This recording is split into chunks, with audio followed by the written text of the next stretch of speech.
Good afternoon, everyone. I'm going to call to order this meeting of the Health, Environment, and Community Engagement Committee. My name is Cam Gordon. I'm the chair of this committee, and today I'm joined by council members Andrew Johnson, Jacob Fry, Elizabeth Glidden, Alondra Cano, and Lisa Bender. Welcome, everybody. There is additional seating in room 319 where the proceedings will be broadcast. We have 4 items on our agenda, and I'm also going to be walking in a 5th item, which will be, I'll move on consent. First, we're going to, before our consent agenda, I think we'll take our first item, our public hearing, which is on the Minnesota Clean Indoor Air Act Ordinance Amendment.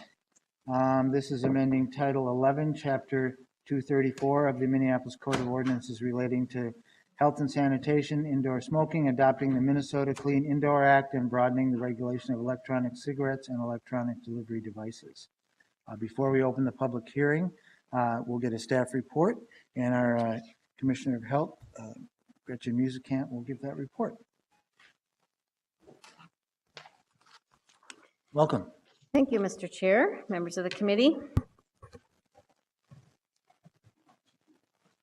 I'm going to, in this brief overview, talk a little bit about what e-cigarettes are, what the rationale is behind the proposed ordinance change, and then some cleanup information at the end. So to start out, just as a refresher for those of you who may not be experienced with e-cigarettes, they are battery powered. Oh, and I think the chair did introduce me, Gretchen Musicant, Commissioner of Health. So e-cigarettes are battery-powered devices that allow users to inhale a vaporized liquid, which is also referred to as e-liquid. They come in a range of flavors. They may contain nicotine. They come in disposable and reusable varieties and in many forms. Some look like conventional cigarettes, some look like pens, some may even look like USB memory sticks. They create a vapor that is inhaled and emitted by the user.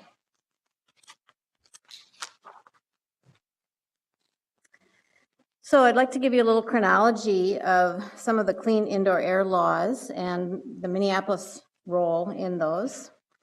In 2004, Minneapolis passed a clean indoor air ordinance that banned smoking in its licensed establishments. That was bars, restaurants, bowling alleys, and pool halls. Then in 2007, the state followed suit and passed a Freedom to Breathe Act, informed by many local actions that were taken in a number of municipalities, including Minneapolis. That Freedom to Breathe Act banned smoking in all public indoor places and indoor work sites, which is broader than what Minneapolis had done in 2004. And I'm telling you that because we'll be referring to that standard as we think about this ordinance today. This year, in January, you all voted to include updating the state law to include e-cigarettes in the Freedom to Breathe Act as part of the city's state legislative agenda. So you've already gone on record for that.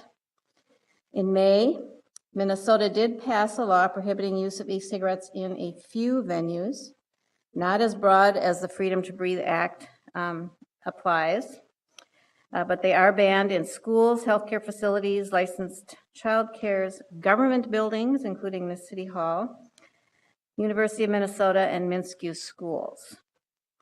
In July, this committee heard from the Youth Congress they recommended laws to prohibit e-cigarettes use where cigarette smoking is banned, consistent with what you are considering today.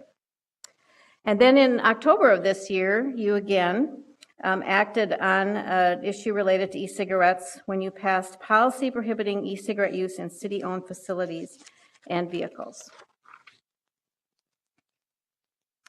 So the proposed ordinance before you today does 2 things. One, it rewrites the Minneapolis ordinance to mirror the state's Freedom to Breathe law and its applicability to all indoor public places and places of employment. Secondly, it prohibits the use of e-cigarettes in all indoor public places and indoor places of employment. There are three drivers that have led us to this point. One is protecting people from potentially harmful exposure. The second is a consideration of youth and protecting them. And the third is a consideration of business and resident support for this act.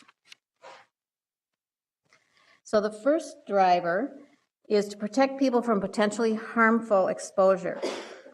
E-cigarettes have not been proven to be safe. The effects and risks to both the smoker and those exposed to their vapor are unknown. E-cigarettes are not regulated by the Food and Drug Administration, so there is no way to know what types or concentrations of chemicals are found in them. Studies have shown that e-cigarettes and their vapor contain toxicants and nanoparticles that may increase the risk of cardiovascular and respiratory disease. Despite their marketing, e-cigarettes are not a proven smoking cessation device. The second driver is protecting youth. Nationwide e-cigarette use amongst youth who have never smoked a cigarette has tripled since 2011. A study released last week showed that in Minnesota, 28% of high school students and 8% of middle school students have tried an e-cigarette. 13% of high school students used them in the last 30 days. They're proving to be a new pathway into nicotine addiction. The flavors are very appealing to youth, as you heard from the Youth Congress. There is also some evidence that e-cigarettes are being used for purposes of other drugs besides nicotine. And e-cigarettes have the potential to renormalize smoking, making it socially acceptable again and potentially reversing significant declines in tobacco use initiation among youth. The third driver is business and resident support of this change. Back in February, we surveyed Minnesota food establishments, and 58% of Minneapolis food establishments supported at that time a prohibition on indoor use of e-cigarettes. A statewide survey done last February as well showed that 79% of Minnesotans support prohibiting e-cigarette use in indoor public places. And then you have heard from the Youth Congress, and they have made a recommendation on e-cigarettes that because they are increasing the popularity of e-cigarettes amongst teens, which that Minnesota survey last week bore out of a concern about the addiction of nicotine and input from youth around Minneapolis, they recommended that it be included in our Clean Indoor Air Act. So as we think ahead, once you have considered this ordinance and should you approve it, how will enforcement be accomplished? It will be complaint-based, just like the Freedom to Breathe Act. For Minneapolis licensed entities, business licensing will enforce any violations within those entities. For non-licensed entities like hair salons, retail stores, and work sites, the health department will enforce that. There will be a sanction of $200 for the first violation, doubling that up to a cap of $2,000. Just for reference, business licensing staff report that they had fewer than 2 complaints per year on the current smoking ban, and the health department responds to approximately 5 complaints per year.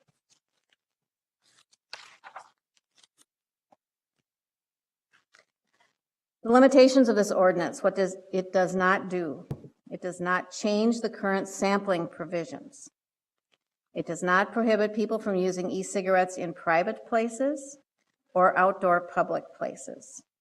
It does not prohibit indoor use of cessation devices that are approved by the FDA, which does not include e-cigarettes. In terms of getting the word out, prior to this hearing today, our staff attended downtown First Precinct Link meetings, liquor industry and city meetings. Sent notices via email to the environmental health and business licensing listservs. And we have received fewer than 10 comments, as in fact 7 comments to date, 5 of them for the ordinance and 2 of them expressing concern.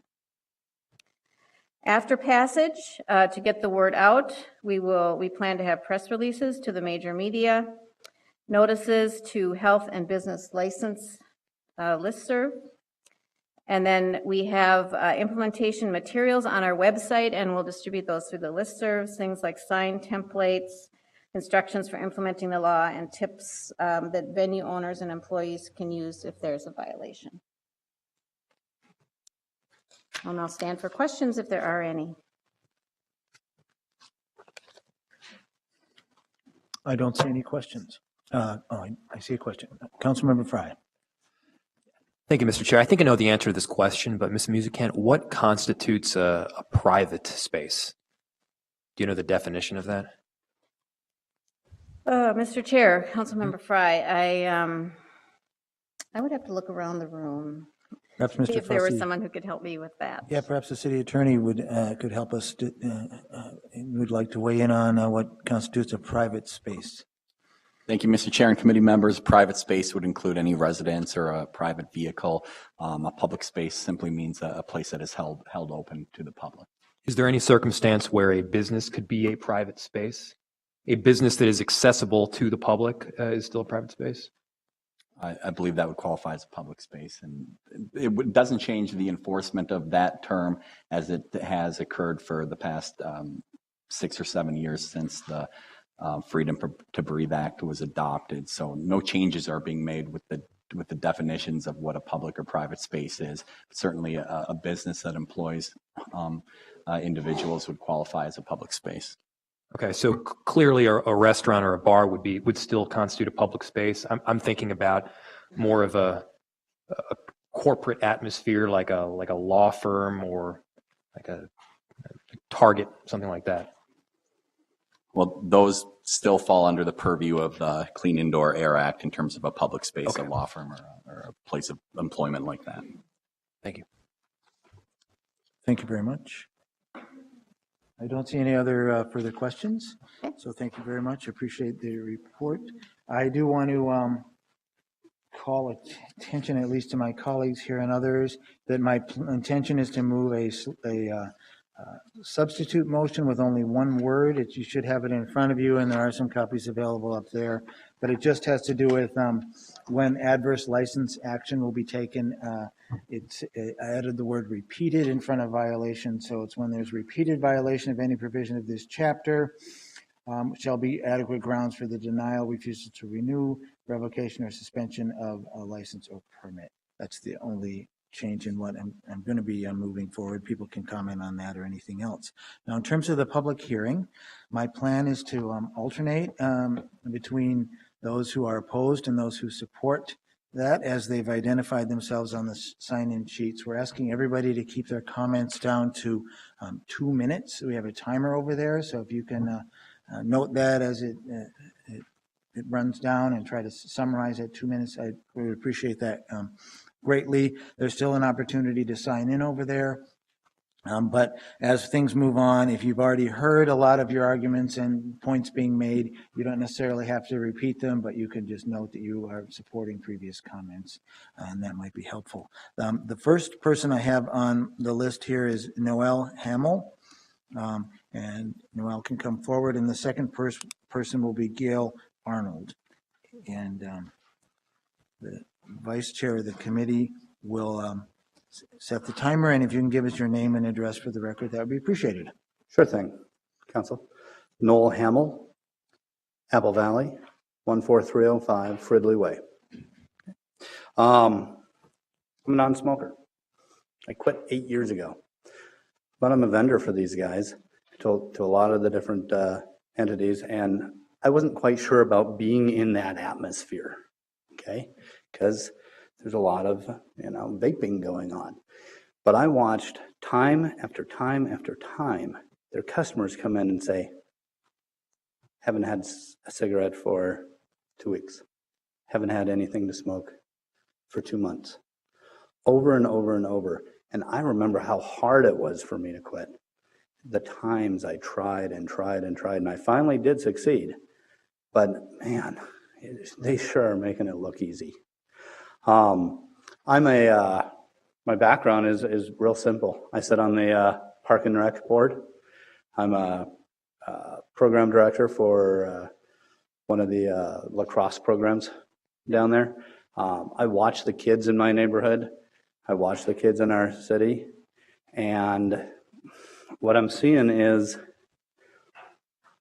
my government in my mind, just because something's new, different, people don't understand it, weird, possibly, those would be some words,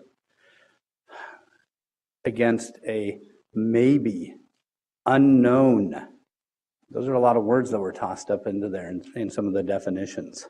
I don't think we have enough information yet. And it's why toss a barrier up right now that limits people from quitting smoking. Smoking cigarettes, that is. That's it. Thanks. Any questions? Nope, I don't see any. Thank you very much. Appreciate that. Next is Gail Arnold. And following Gail will be Shannon Over, if I'm pronouncing that right. Welcome. Welcome. Good afternoon. Council members, thank you for your time today. I am Gail Arnold, and I live at 4425 Vincent Avenue South.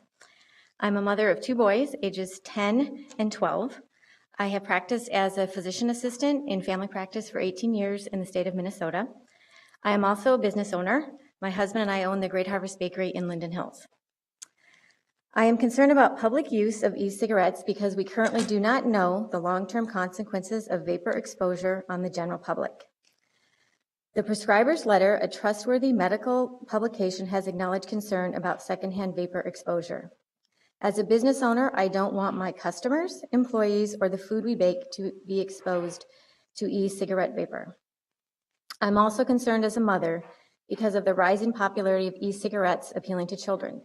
These products are being marketed directly to children. E-cigarettes come in flavors like gummy bears, banana split, and bubble gum. While I was preparing for this testimony, my 12-year-old son, I asked him, do you know what flavors e-cigarettes come in? And to my surprise, he informed me that e-cigarettes come in apple-flavored cinnamon and marijuana flavors. Last week, the Star Tribune ran an article that said that e-cigarettes are more popular among teens than the real thing, and this frightens me. I do not want to return to the days when smoking in public was normative behavior. In my medical practice, it's been a struggle to keep kids from smoking, and many teenagers see e-cigarettes as safe to use because they're not real cigarettes. Allowing e-cigarette vaping use in public places visibly shows children in our community that it is safe and is considered an okay behavior. I do not want to sit with my family in public places, watch people use e-cigarettes, and have my sons view this as safe and acceptable behavior. As a resident, clinician, mother, and a business owner, I want to maintain Minneapolis' Clean Air Act. Please vote in favor of this ordinance. Thank you very much. Shannon. Welcome. Maybe you can state your name and address for the record. I'm Shannon Over, and I live at 1920 East 86, Bloomington, Minnesota. I just came to thank you guys for letting me testify, and I started smoking about 12 and a half years ago now, while I was in the service. Now, when I was in the service in Afghanistan, I was given the opportunity to have free cigarettes. During that time, under the pressures and the stress of being in the military, I caved in. I started smoking quite regularly. I was, during my deployments, up to 3 packs a day, including chewing tobacco. Then, about 16 months ago, I decided that I needed a change. I was having problems breathing. I was coughing up blood. And I had tried every method FDA approved by the VA to quit smoking. None of that worked. I tried cold turkey. I tried the patches. I tried the lozenges. Didn't work. I decided that I was open to, willing to change with anything that was available. At that time, e-cigarettes were becoming popular, and for about a year, I decided that I would try it. Since that time, I've been smoke-free for 16 months now. I started out at 35 milligrams of nicotine, and now I'm down to approximately 6 on a good day.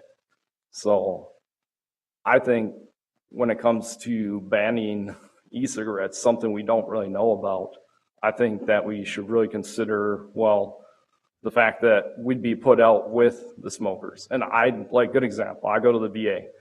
They have a smoking shack there. Because e-cigarettes are banned there, I have to go and sit out there with the e-cigarette or the cigarette users and inhale secondhand smoke. I don't want to really be put in that position where I have to sit out there with the smokers, because I do believe secondhand smoke does kill. Thank you. Thank you very much. Next speaker to sign in is Gina Johnson, followed by Jason Downing.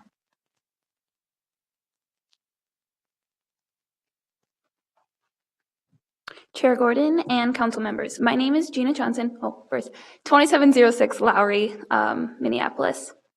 And my family owns Tootie's on Lowry, which is a restaurant located in Ward 4. I have been a server there for about 6 years. I am testifying today in favor of adding e-cigarettes to the Minneapolis Clean Indoor Air Ordinance.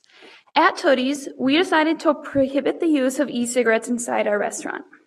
We did this in order to protect our customers and, most importantly, our workers. Minnesota law has already prohibited use of e-cigarettes in schools, hospitals, and government-owned buildings. I believe that all workers deserve the same level of protection. I know we are not alone in this. A recent poll shows that more than 70% of people in Minneapolis and St. Paul feel that e-cigarette use should not be allowed in indoor public spaces. The Minneapolis City Council voted to protect hospitality workers from secondhand smoke in 2005. Please vote again to protect workers and our standard of clean indoor air. Thank you for your time and consideration. Thank you very much. Almost to 1 minute. Appreciated that. Jason and Lisa Matson can get ready so that we're ready after Jason. We did have a suggestion from one of our council members up here that if you hear something that you like, feel free to twinkle your support or raise your hand, and that way council members can kind of get an idea of what they're about. Nodding heads might be a way to also show your support. Go ahead, you can tell us your name and address. Good afternoon, Mr. Chair, council members. My name is Jason Downing. I'm a resident of Ward 13 and a former pack-a-day smoking, having quit over 1 year ago using vapor products. There is a wealth of research already completed on vapor products, and one thing is clear. There is virtually no risk in secondhand exposure. We don't know what's in there isn't good enough at this point. Both I and Minnesota Vapors Advocacy have sent you links to several recent studies. If you chose not to review these items, you have no business voting today or in the future. The driving force behind a public smoking ban was demonstrable health impact to bystanders. Even the state legislature agreed that a full public use ban was not in the best interests of the state. Minnesota Department of Health's Youth Tobacco Survey released this week has predictably resulted in experts crying foul while downplaying a 50% decrease in teen smoking rates over 4 years. I can only assume this is because that survey catches them in an inconvenient lie. E-cigarettes are simply not a gateway to combustible cigarettes, and this data proves it. If youth use remains a concern, additional enforcement is the solution, not additional laws. Several members, including Councilwoman Palmisano, have expressed concern over flavors or alleged marketing to youth. I will remind you that neither of these are at issue in the current proposal and are therefore not germane. If you choose to place this ban, you are deciding that despite quitting smoking over a year ago, I am still a smoker. You are deciding that in public, I should share space with current smokers and secondhand smoke. You are deciding that I can no longer spend time with my friends at Smokeless Smoking's Minneapolis location. There is a contradiction within the proposal. You say that it does not affect sampling, but bans public use in all employers. Put simply, you're deciding that I'm a second-class citizen because I quit smoking. Thank you for your time. Thank you. Lisa Matson, followed by Mac Blackowick. Welcome. Lisa Matson, Plymouth, Minnesota. Good afternoon, chair members and Chair Gordon, city council members. Thank you today for your time. My name is Lisa Matson. I'm an OBGYN at Boynton Health Service and president of the Twin City Medical Society. I'm here today on behalf of the hundreds of physicians in Minneapolis who are members of Twin City Medical Society, an organization whose mission it is to connect, represent, and engage physicians in improving clinical practice, policy development, and public health initiatives. The Twin Cities Medical Society has long been involved in advocating for public policy that reduces the harms caused by tobacco and nicotine, I might add, including policies aimed at youth tobacco prevention and policies that protect our clean indoor air. We feel strongly that the ordinance you are considering today to prohibit the use of electronic cigarettes where conventional smoking is banned will help achieve both of these objectives. Electronic cigarettes, which are heavily promoted by the tobacco industry, are chipping away at tobacco prevention efforts that have resulted in fewer kids falling victim to a lifetime of nicotine addiction and fewer of our hospitality workers facing the health consequences of secondhand smoke exposure. Just this morning, I was talking to a colleague who was complaining that her 14-year-old son is saying that most of his friends are using these e-cigarettes. Many of them think it's safe, yet one e-cigarette can contain as much nicotine as 2 packs of cigarettes. And for some people who are claim to have been that e-cigarettes decrease the amount of smoking, it's not always clear, do they stop smoking entirely or if they just replaced their traditional tobacco cigarettes with e-cigarettes, in which case they may not be getting any less and in some cases even more nicotine. Quite frankly, we've waited much too long to achieve our state standard for clean indoor air. Allowing the use of electronic cigarettes indoors is a substantial step backward in this hard-won victory. Likewise, we have worked too hard to counter the tobacco industry's insidious efforts to hook our kids. We would be remiss to now give that same industry free rein to push electronic cigarettes, devices that are simply their newest nicotine addiction products. Thank you for your time. Thank you very much. Next is Mark Blackowick.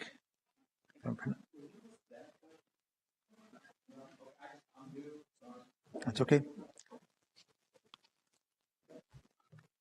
Good afternoon, and thank you for giving me the time to speak with you this afternoon. My name is Mark Blackowick. I live at 1621 36th Avenue Northeast, Minneapolis. Through my conversations with Cam Gordon, I'm under the impression that this council is about to make a decision that affects its constituents' lives and those small businesses that operate in the industry of electronic nicotine delivery systems without any solid evidence to back up their decision. I don't call them e-cigarettes because these devices that I and most of the people use don't look anything like cigarettes other than delivering nicotine. They emit no smoke, only water vapor. The same water vapor that fog machines produce at a lot of theatrical productions, which are heavily used in the Minneapolis entertainment industry. It leaves no lasting odor. In my opinion, they're less offensive than the colognes and perfumes that a lot of people are wearing in here today. Your claim that no one knows what's in them is misinformed, to say the least. We know exactly what's in them.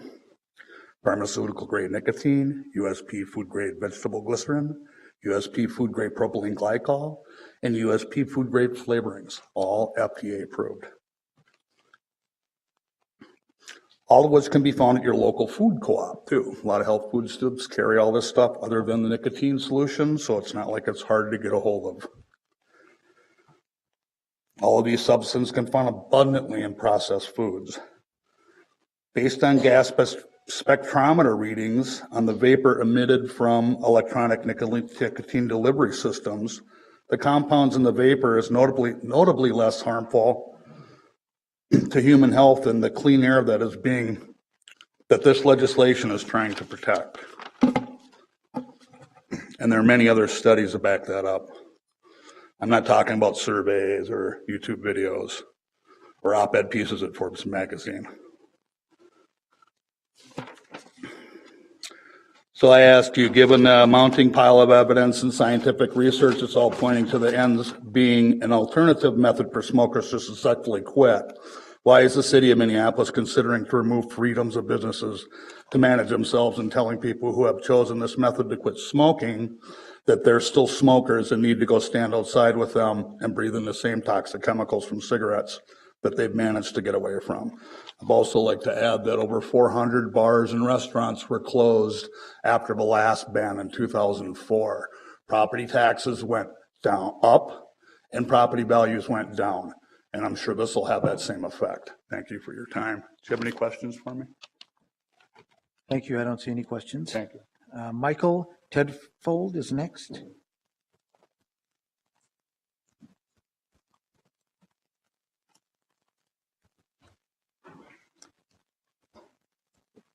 Thank you, Michael. Maybe you can tell us how you actually pronounce your name and give us your address. My name's Mike Tedford. I live at 3932 Abbott Avenue South, Ward 13.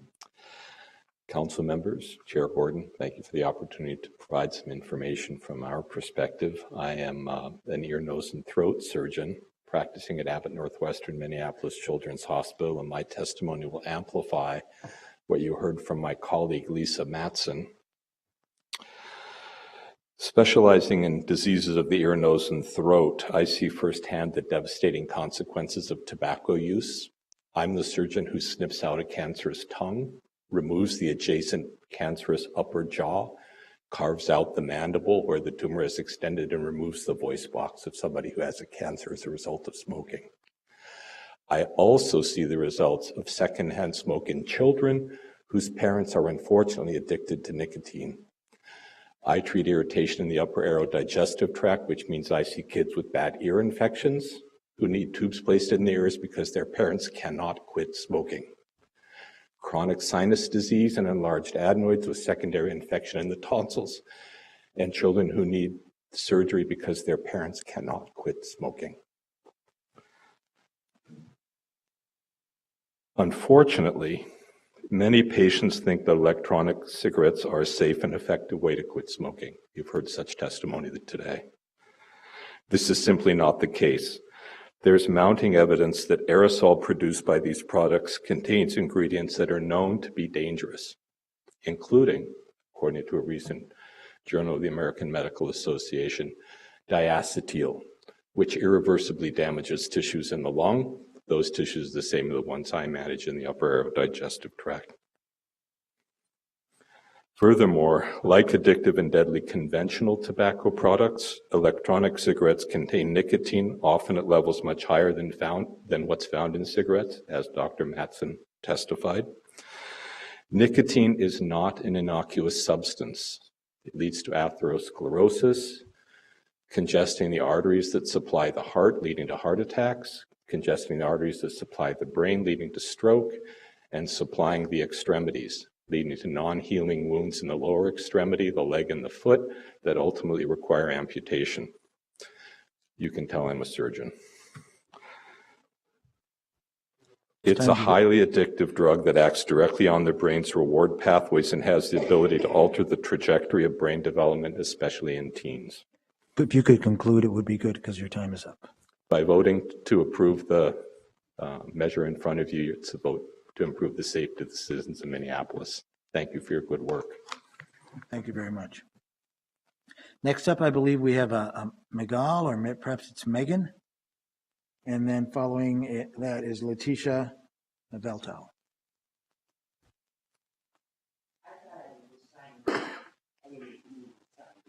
Okay, that's fine. Then is there a Kevin Marin? We'll let Kevin go next, and then we'll come back to Leticia.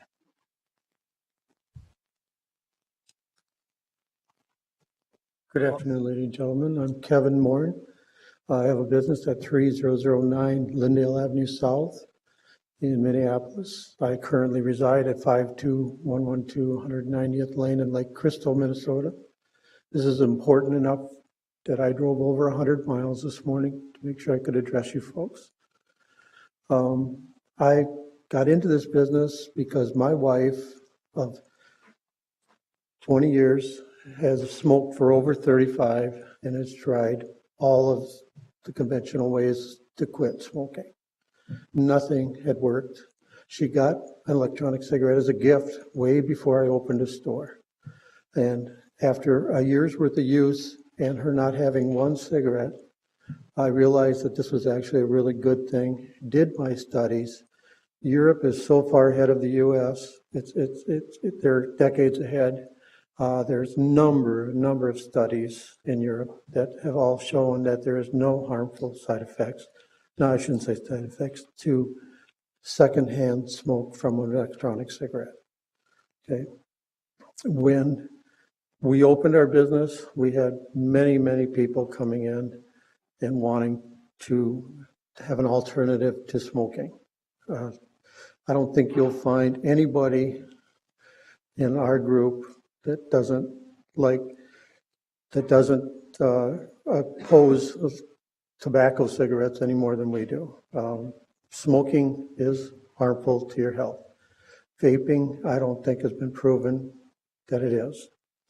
Okay, and what they're asking for with a lot of testimony, without anything really that I've seen, any studies done, is to ask you to rule and change laws on what they think.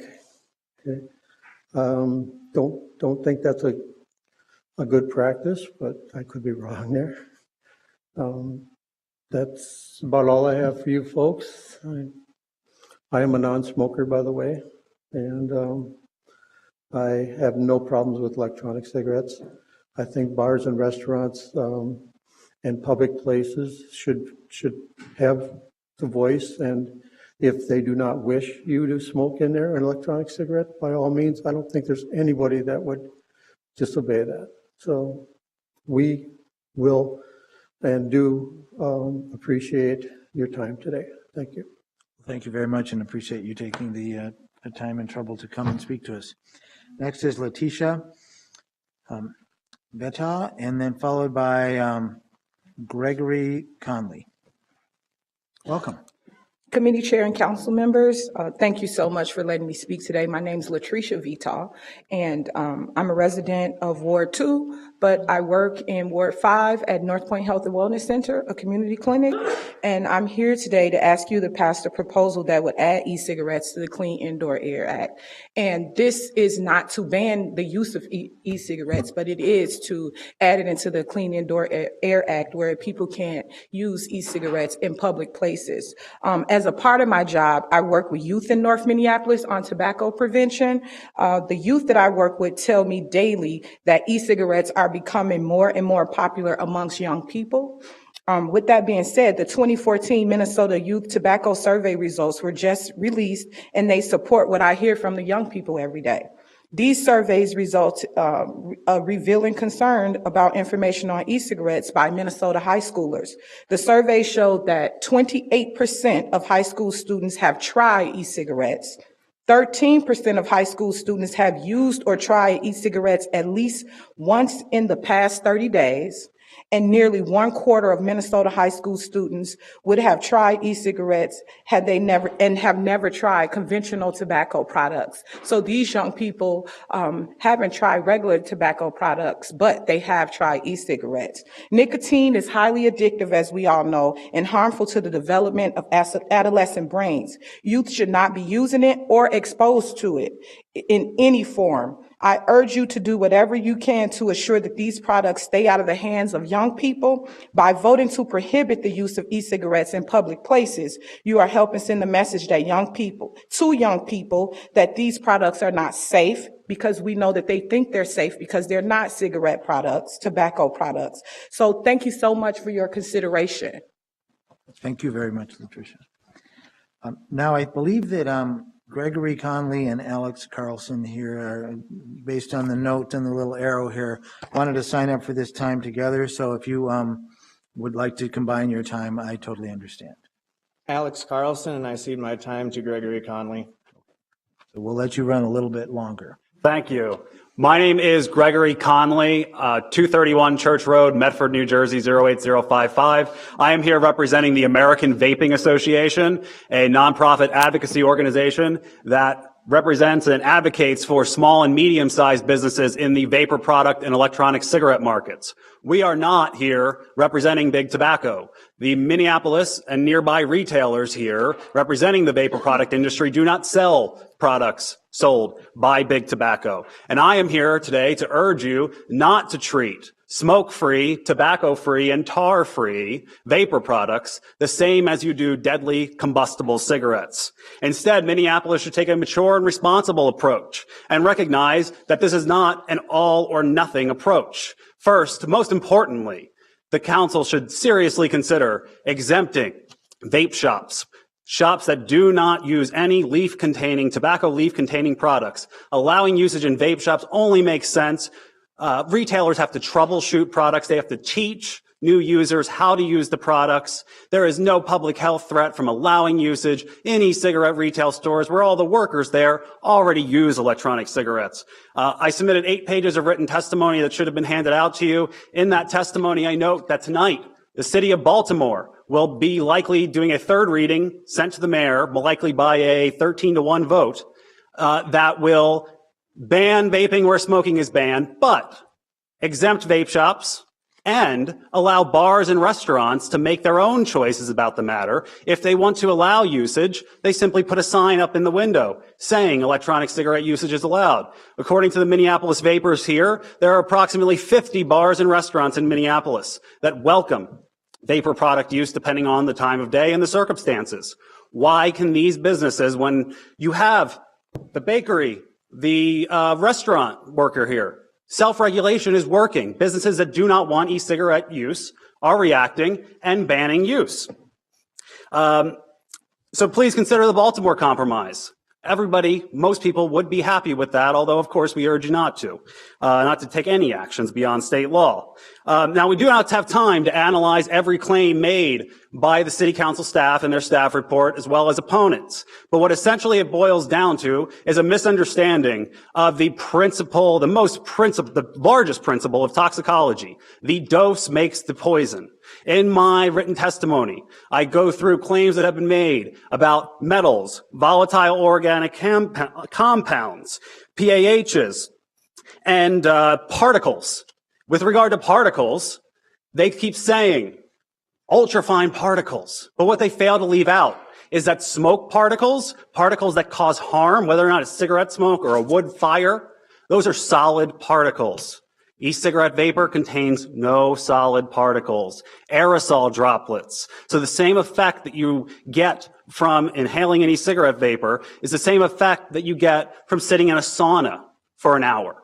And nobody is here going to claim that long-term use of saunas or exposure to a sauna is going to cause lung damage. With regard to VOCs, volatile organic compounds, one study in Germany, the most thorough study to date, found 6 of 20 chemicals, VOCs, present in cigarette smoke and e-cigarette vapor. 5 of the 6 chemicals, the levels were below 1% of the threshold set by the federal government for that chemical. Formaldehyde was at 2.4%, the daily exposure limit. And the authors noted that because the amount of formaldehyde was increasing, even when e-cigarettes were not being used, that it was likely because human breath contains formaldehyde. So in conclusion, please take a reasonable approach. There's no need to target vape shops. The person who spoke right before me owns a vape shop in another city. He's been cited by his local government just for allowing vaping in his own store. So please consider this approach. And thank you very much, and I'd be happy to answer any questions, and thank you for allowing me to speak. Thank you very much for coming to testify. I don't see any questions. Thank you again. Next is Jasmine Jones.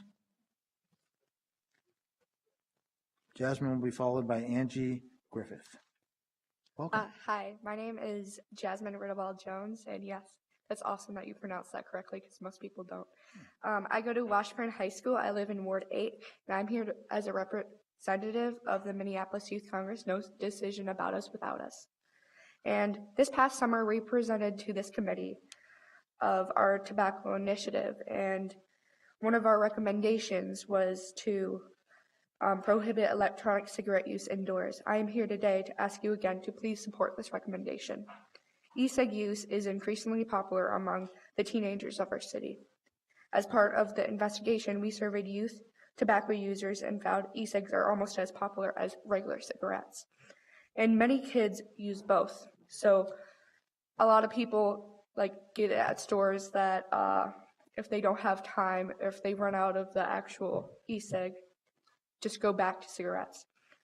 And then through our outreach and discussions with our peers, we found that a lot of young people think that these products are safe, even healthy alternative, because they are marketed so, and you can smoke them anywhere, even indoors. Prohibiting indoor use of e-cigs is one way to help prevent youth use and nicotine addiction. Adults are our role models, and the more kids see them using e-cigs, the more they think they're normal and safe. Additionally, we think that it's important to protect indoor air quality, and e-cigs raise a lot of concerns. Teens, and I'm sure adults, are using e-cigs for marijuana and other drugs use. I've seen a lot of people use these products for many other drugs. I can smell it right outside of the campus, and they even use it in class or use it in many other stores, which is very harmful to myself. And and considering how hard it is to figure out what's in an e-cig, we think it will be best not to use them indoors. Personally, I have asthma, and it's from secondhand smoke.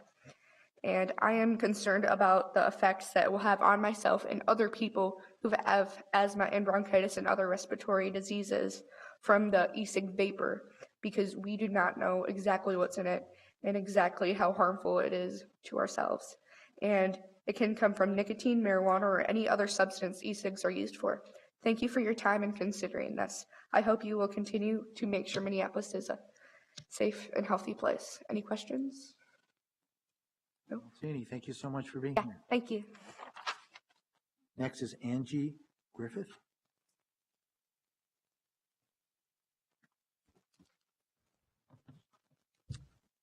My name's Angie Griffith, and I own Smokeless Smoking Vapor Lounge. We're at 514 East Hennepin Avenue in Minneapolis. I just wanted to come up today and say that I'm not big tobacco. I do not market to the youth. The average age of my customer is 37 years old. They're smokers that are seeking a better alternative. They've been able to abstain from smoking tobacco cigarettes through the use of electronic cigarettes. Last week, I sent you a book called The Faces of Smokeless Smoking. In that book is the testimony of my customers, and I believe that those pages speak for themselves, and I hope that you've taken the time to review the document. By adding electronic cigarettes to the Clean Indoor Air Act, you'll be sending the unfounded message to the public that vaping is the same as smoking tobacco, which we know is the #1 cause of preventable death on our planet. If they're the same thing, then why not just smoke instead? You may very well be sending consumers back into the arms of big tobacco and to the implications thereof. Please reconsider this measure, and thank you very much for letting me testify. Thank you very much. Next is Dan McElroy, followed by Cap O'Rourke.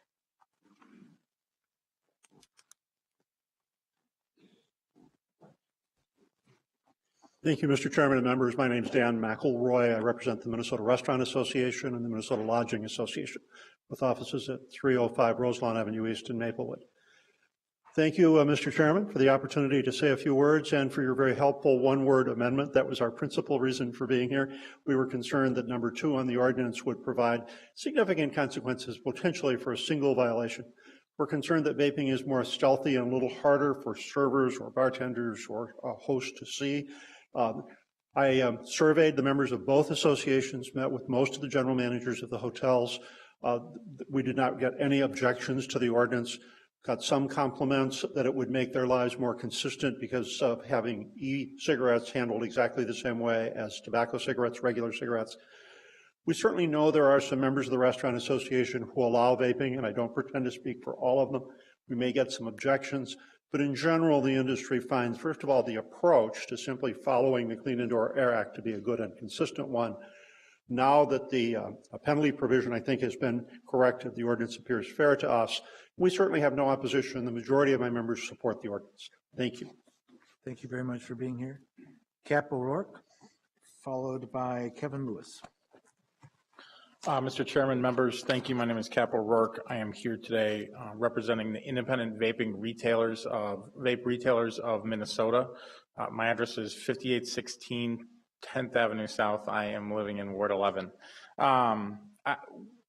We have a couple issues. There are currently 5 shops that are primarily vaping shops in the city of Minneapolis. And we have a number of customers who have frankly been off of cigarettes for years and have seen the dramatic improvement in their health. And we are concerned about our customers. We urge you to take a reasoned approach that is truly based in science and not worried about speculative and fear-based accusations. There have been concerns about metals and VOCs and all sorts of potential particulate matter. I would say you are going down a very slippery slope if you are outlawing articles simply based on particulate matter, in which case you are going to have to take a good hard look at your local dry cleaners, anyone who uses hairspray, all the Home Depots located in Minneapolis. There are a number of traditional businesses, anyone who uses paint, that create particulate matter. And with heavy metals, I would say if you're concerned about heavy metals, be careful where you drink your water. The city of Minneapolis has acknowledged that there are heavy metal found in their drinking water. And it's just a matter of what Greg Conley said, the dose is really the concerning factor. What I would urge you to do is think about those people who have spent the last year or plus not using traditional cigarettes and using vaping products. So giving bars and restaurants the option to allow these, and specifically for big businesses downtown, places like Target, there are big high towers, allowing them, if they want to, if employees ask them, to create an indoor facility to where they can use these products. That will go a long way so they don't have to go outside, stand next to the exact same toxins they've been trying their whole lives to get away from, and try to use these devices in the out of doors in January, where if you can imagine, devices that use water as a primary component don't function all that well in some of our cold weather climates. And lastly, and I know this has been brought up, and I know I've talked to a number of council members, with regards to the sampling ban. I know that this ordinance does not talk about the sampling ban. Having said that, there is confusion within city staff about if the sampling ban applies to these shops or doesn't. I have had a meeting with Grant Wilson. We have had 2 shops that have had given notifications from an inspector saying it does. Grant says it's not intended. So whether or not you think this ordinance applies or doesn't apply, it is clear there's more work to be done because the city never explicitly mentions electronic delivery devices, but there are some who are interpreting it as including them. So whether or not you deal with it on this ordinance or not, I really urge you to clarify that both for the users and for the shop owners so we can continue to operate and serve people who are currently smoking. Thank you. Thank you. Next is Kevin Lewis, followed by Chris Tipton. Welcome, Mr. Lewis. Good afternoon. Mr. Chair, committee members, I'm Kevin Lewis. I'm the Executive Director of BOMA, Greater Minneapolis, which is the Building Owners and Managers Association. We're a 110-year-old organization that represent about 60 million square feet of commercial office space in Minneapolis and the surrounding area.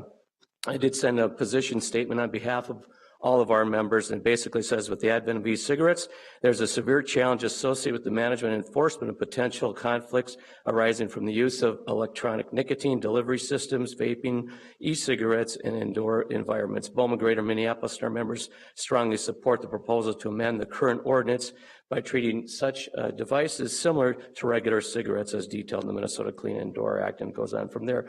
But basically, we're not here, BOMA's not here to pass judgment on those that use and have had successes using it. Nor are we here to talk about how they're displayed or how they're sold. And certainly we're not an expert on whether they're healthy or unhealthy for you.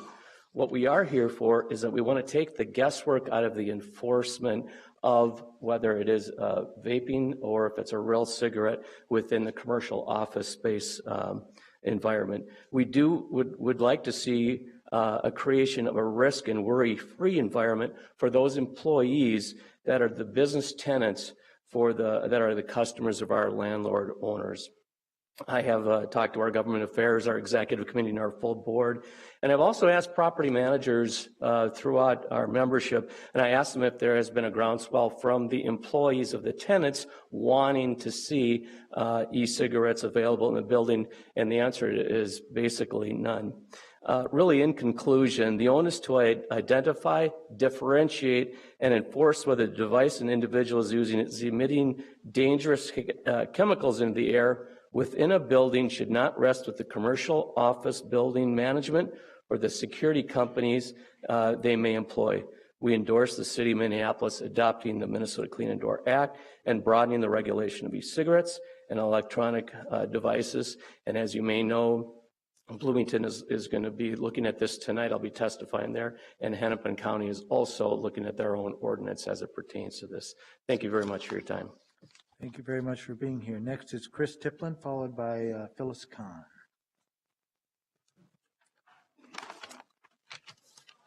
Good afternoon. My name is Chris Tipton. I am my address is 13769 Heather Hills in Burnsville. I am a former pack-a-day smoker. I have been smoke-free due to the use of electronic cigarettes for over 4 years now.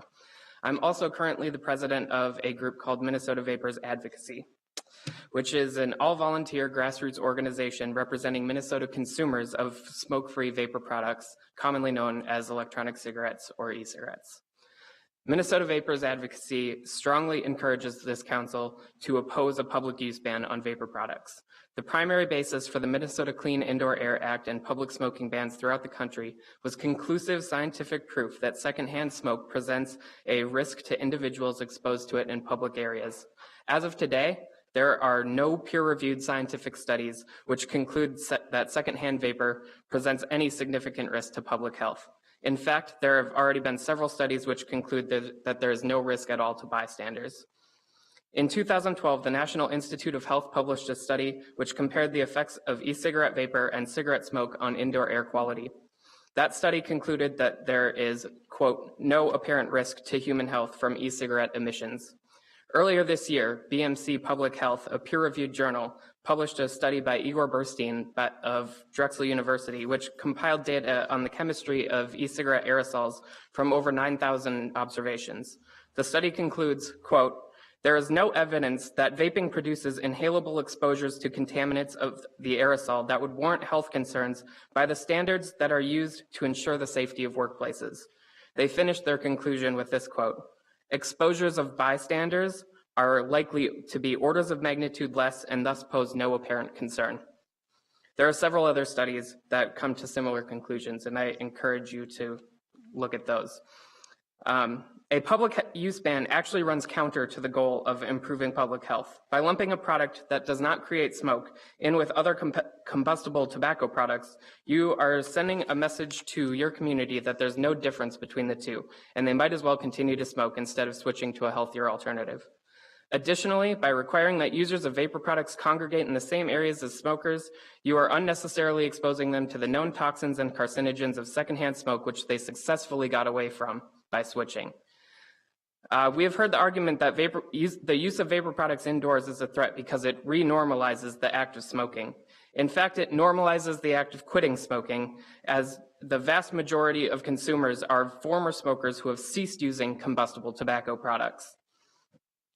We actually share the concern that Minnesota's youth have been experimenting with vapor products, and we hope to work with you in the future on ways that can be minimized, that can be minimized without restricting the behavior of adults.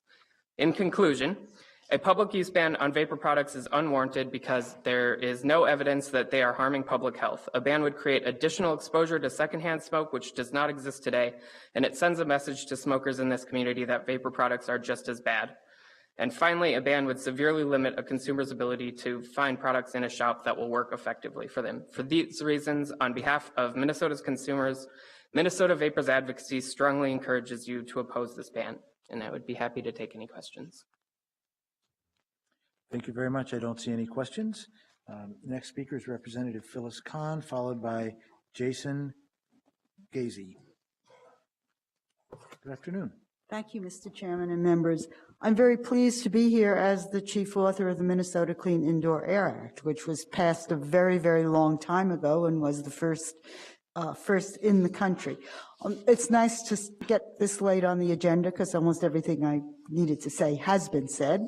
And I've passed out two items from you, one from the New York Times and one from the Minnesota Department of Health, talking about some of the problems with e-cigarettes. I just want to contradict, first of all, the cities, Minneapolis is not the first, but we join cities ranging from Ely to Chicago and to New York and to Los Angeles in doing this. I tried to do this on the state level and have to admit that I failed, so I hope you'll do a better job than I did. The 3 states that have done it are as different as possible: North Dakota, Utah, and New Jersey. I don't know if those 3 states have anything else in common except doing this. And the argument is they'll still work as well as they have been working now for people to use instead of smoking, because any place where you can smoke, you can use e-cigarettes. So they're attractive. They're still available to do that. And so I thank you for considering this ordinance, and I hope you'll join, I don't want to say more progressive cities, because I always consider this is the most progressive city, but I hope you'll join the cities that just acted a little faster in doing this. Thank you very much. There may be a question for you, Councilmember Johnson. Thank you, Mr. Chair. I think it's pretty rare to have a biophysicist, right? Right. In front of our committee, so I do have a question related to the topic of dosage, because I understand that high levels can certainly cause toxicity, but is it also accurate that at very low levels, endocrine disruption and other health effects can occur from low exposure to chemicals? Sure, for more sensitive people and for little children. I think the toxic exposure sheet from the MDH is just incredible. And looking at I think a 10-fold increase in well, that's obviously going to stop because there aren't that many little children, but the 10-fold increase each year for children has just been completely amazing in terms of for something they're not supposed to get, and we supposedly made it harder for them to get on the state level. So please succeed where I failed. Thank you. Thank you very much. The next is Jason Gazy, and then the final speaker who signed in is Stuart Hansen. How you guys doing? I apologize. I was not planning on speaking. I'm a consumer. That's what I am. And I want to ask, this meeting to me was about banning in public places, correct? I've heard a lot of people on both sides talking about health issues. I'm not a doctor. I'm not a bio, whatever she was. My question is really, or my statement is, as a consumer, it should be up to the places I go to, if it's a vape shop, if it's a bar or restaurant, to be able to let them make that decision. You know, I'm not prepared for speech or anything like that. I'm a little nervous. But my question to you guys is, or my statement to you is, really consider that, you know, the government involvement in telling a business how to run their business. And as a business owner, I own a salon locally here and a few other little businesses. I think it's up to me as a business owner, not up to the group of people coming together saying, if you don't want to come to my business because I allow something, I have coffee. So if you don't like coffee and you're a tea drinker, then, you know, I'm sorry, I have coffee. The same thing with vaping. It should be, if it's a vape shop, I think you should leave it up to the business. They're going to test it. If it's a bar or a restaurant, it should be up to them. Really, the statement isn't about how it affects my health, his health, anybody else's health. From my understanding, this was about how it affects businesses and the people around it. Smoking in places like this, smoking in, I'm looking at my time, smoking on subways, trains, whatnot, that's understandable. That's not, I don't think, what anybody here is arguing. What the argument it is, these are private businesses. Public places, yes, but private businesses. I put my heart and soul and moved to Minnesota and started a business here. Why take something away from me that I've put my money into and want those people in with me? That's really all I have to say is think about that for a minute. I'm spending taxes with you guys. And I just, you know, all I keep hearing is the health benefits, children, everything else. That's like saying a pack of I like gummy bears. I'm 34 years old. I can't have gummy bears? That's all I have to say. And I'm sorry I wasn't prepared. Sorry for standing up earlier. Kind of new to this. Thank you very much. You did great for your lack of preparation. Appreciate that. And the final speaker who signed in is Stuart Hansen.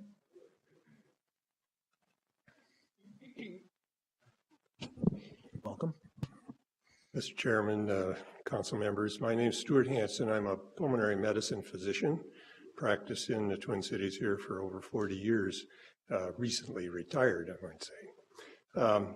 And that's why I get to come to these meetings. But I want to make 3 points that have been brought up and are wrong.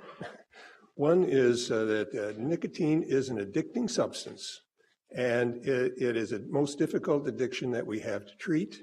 And I, as a physician, am concerned about young people starting this addiction process and not being able to get off it. We have products already in the market that have been vetted, FDA approved, that are designed to get people off of nicotine. These patches and gum and lozenges and so forth. So we have these products already that have been studied. Second point is that nicotine in these products are taken from tobacco leaf. It's an extract of tobacco. So it's not another product. It comes from tobacco. E-cigarettes are a tobacco product. So think about that. And the last thing is that the nicotine molecule is a very sticky molecule. It sticks to wherever it goes. It sticks to your brain, for one. And we kind of know, we know actually quite well where it affects the brain and what parts of the brain it affects. But it also sticks to your body, your clothes, the rug in the room, the draperies, the ceiling, paint on the walls, and then it comes off of those surfaces in a different form. Some of those are cancerogenic in small amounts, but for little kids, this is not good. So it's a sticky molecule. It comes from tobacco products, and please don't allow more addictions to particularly our young people. Thank you. Thank you very much. That is the last speaker who signed in, so I'm prepared to close the public hearing unless there's somebody who didn't sign in yet and would like an opportunity to speak. Seeing none then, the public hearing is, oh, one more?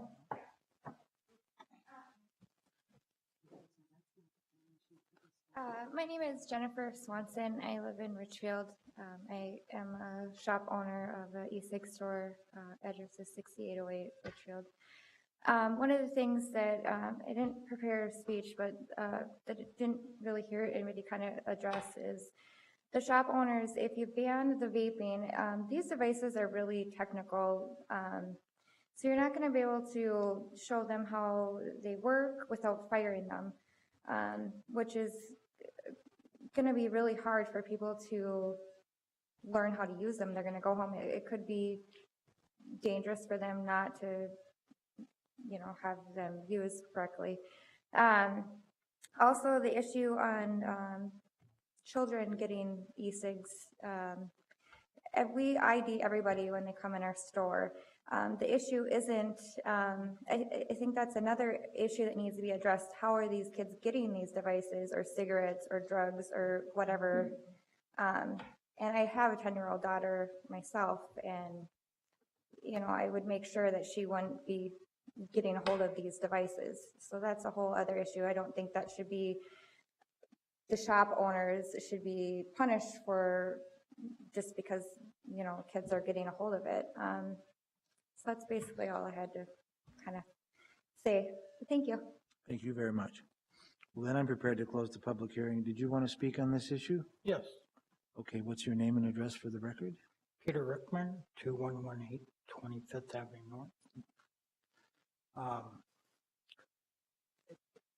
As far as the e-cigarettes and cigarettes goes,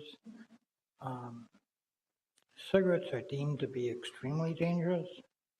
E-cigarettes are supposed to be not as dangerous. And as a retrospect, the carbon dioxide that's created by cars is a lot more dangerous than e-cigarettes. And I think if this committee wanted cleaner air for the residents not to get cancer in 20 years from now, then I would urge this committee to start taking a look at stop signs and stoplights that do not meet state or federal standards to get rid of them. Each time a car has to stop and accelerate, it puts an enormous amount of carbon dioxide in that small area. So if you happen to live by a stop sign, you're bombarded by carbon dioxide, excuse me. I would hope that you take another look at the stop signs that should not be there. It's only there for political reasons. And I would urge this council to start getting rid of some of them. Thank you. Thank you very much. With that, then, I'm going to close the public hearing. All right, we're going to take two more. It would be nice if it was support and opposed, but we do need to move on with the rest of our meeting. And I hope this is new information that we haven't heard yet, and also relevant information. I think carbon, car emissions and stop signs is kind of a different topic. It's outside of our purview, and try not to repeat what we've heard before, the last two speakers, and then that's it, okay? All right. Thank you for your time, Chairman Gordon. My name is Tyler, and I've been a resident of Minneapolis for 2 years. I do not support putting people who smoke electronic cigarettes under the Minnesota Clean Air Act for several reasons. I moved to Minneapolis 2 years ago because I wanted to live a healthier life and get sober. Research shows that people who quit smoking are 70% less likely to relapse. With that knowledge, I decided to quit smoking and I started vaping. I now manage a sober house where residents who live there want to quit smoking and switch to electronic cigarettes. Vaping with electronic cigarettes is a healthier alternative. And when I visited my doctor, a physician at Alina in Cottage Grove, his name's Dr. McHale, he's been practicing medicine for 27 years, and he graduated from the University of Minnesota.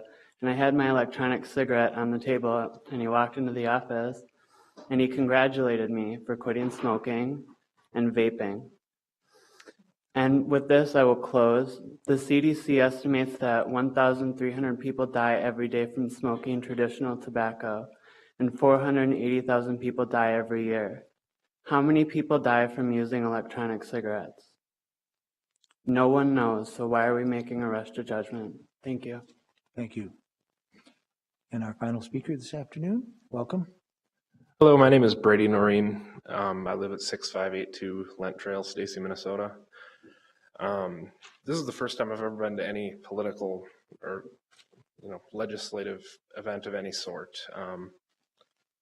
And it took a lot of effort for me to get here. I drove a while, and I'm probably going to get towed because I have no idea where I parked, if I can even find my car when I get back. But this is something I'm very passionate about. I've been vaping for 3 years, and I've worked in a shop for 1.5 years.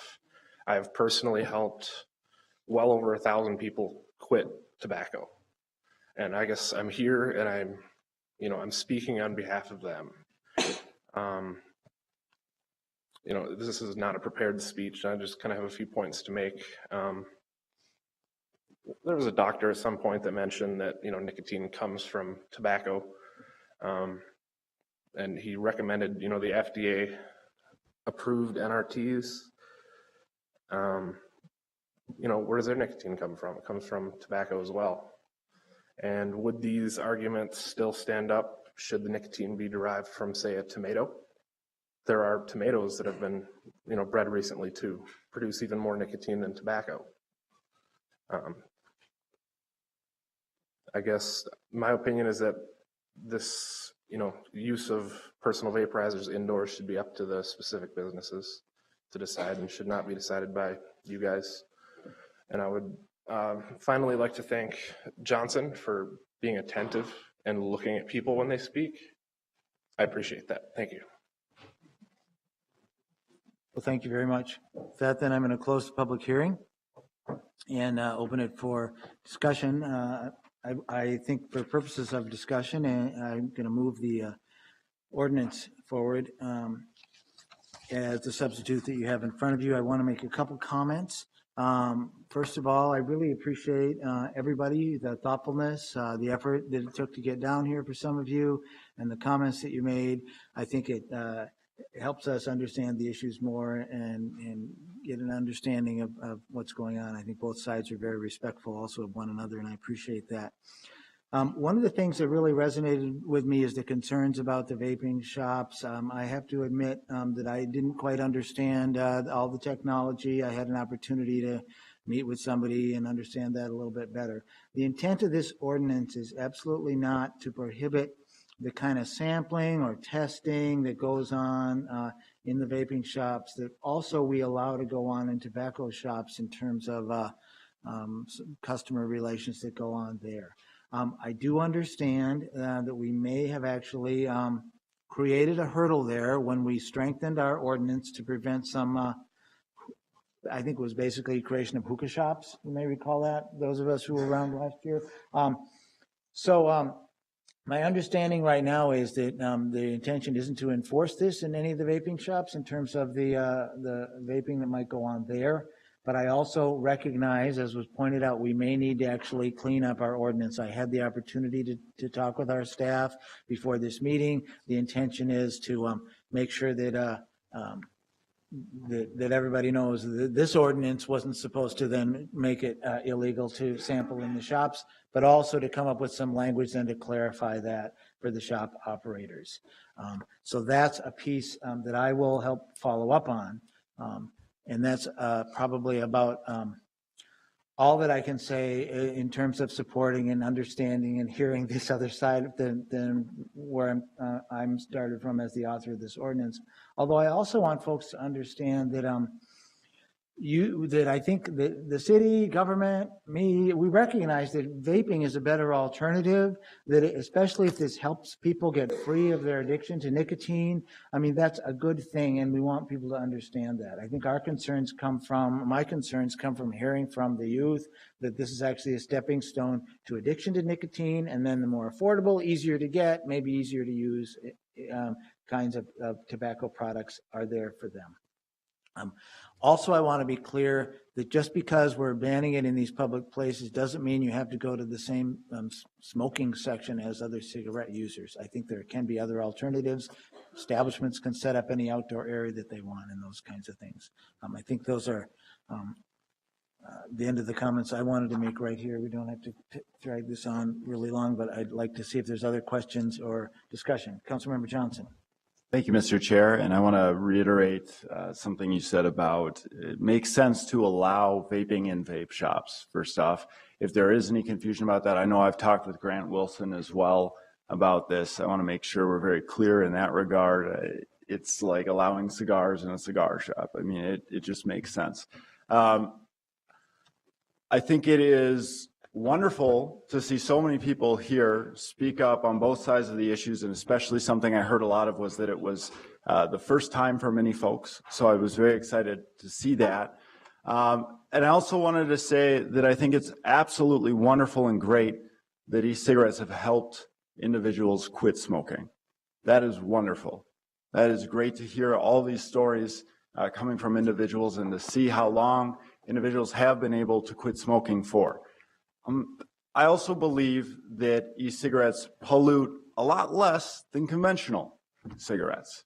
I don't think that's something that there's a lot of debate about at this present time. But they still pollute the air for non-smokers that non-smokers are breathing as well, the non-vaporizers, non-people vaping, non-smokeless device users are breathing in as well. And we've heard from experts and doctors who showed up here today to say that these products are not safe. And so I guess I look to that old adage that your liberty and your freedom to swing your fist goes all the way up and ends where my nose begins. We have at issue here, to me, is do individuals have a right to consume a drug in a manner that exposes bystanders, coworkers, and other customers to that drug, an addictive poison nonetheless. And I believe that the medical community, the business community, and the public at large agrees, no, that's where that right ends, that you shouldn't put it in the air for everyone else to breathe around you. So that's why I support this motion before us today. Thank you. Councilmember Bender. Thank you, Mr. Chair. I wondered if you or staff could clarify the next steps related to the clarification around vaping shops. You mentioned the other action that the council took related to hookah shops, would we be talking about amending an ordinance aside from this one, or is there need to amend this ordinance to clarify that we are not talking about limiting sampling in vaping shops? The problem isn't created with this section or this ordinance or part of our code. The problem's created elsewhere. And so the intention would be to do another subject introduction to make sure that we amend that. And Mr. Wilson is here and he can correct me if I'm wrong, or Mr. Fussy, but we'll have to do a subject introduction and amend another part of the code to clarify that. And okay. Councilmember Frye.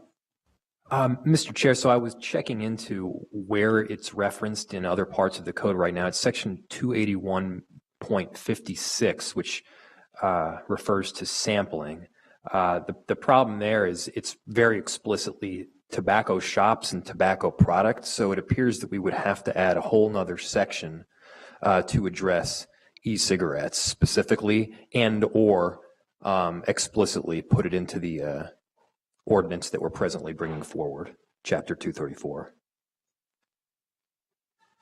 I mean, maybe I could check with the city attorney. Let's see if the city attorney can weigh in. I think you're probably about correct. We could redefine what we mean by a tobacco shop.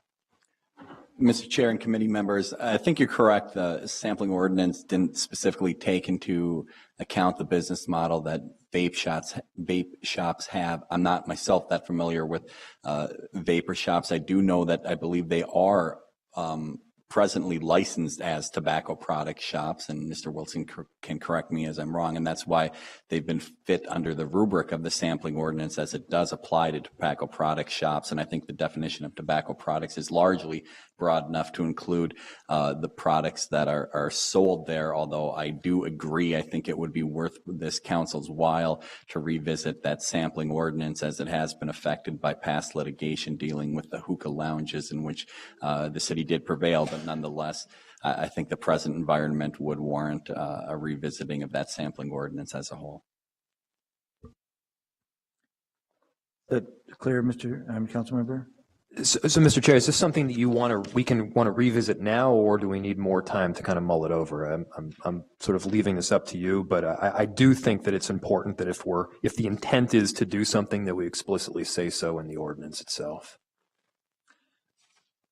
My intention wasn't to put anything in this ordinance. Maybe we could put a staff direction. I think what we have to do is amend the sampling ordinance. And so my intention would be to, and I'd be happy to let someone else do the subject introduction on that and work on that amendment.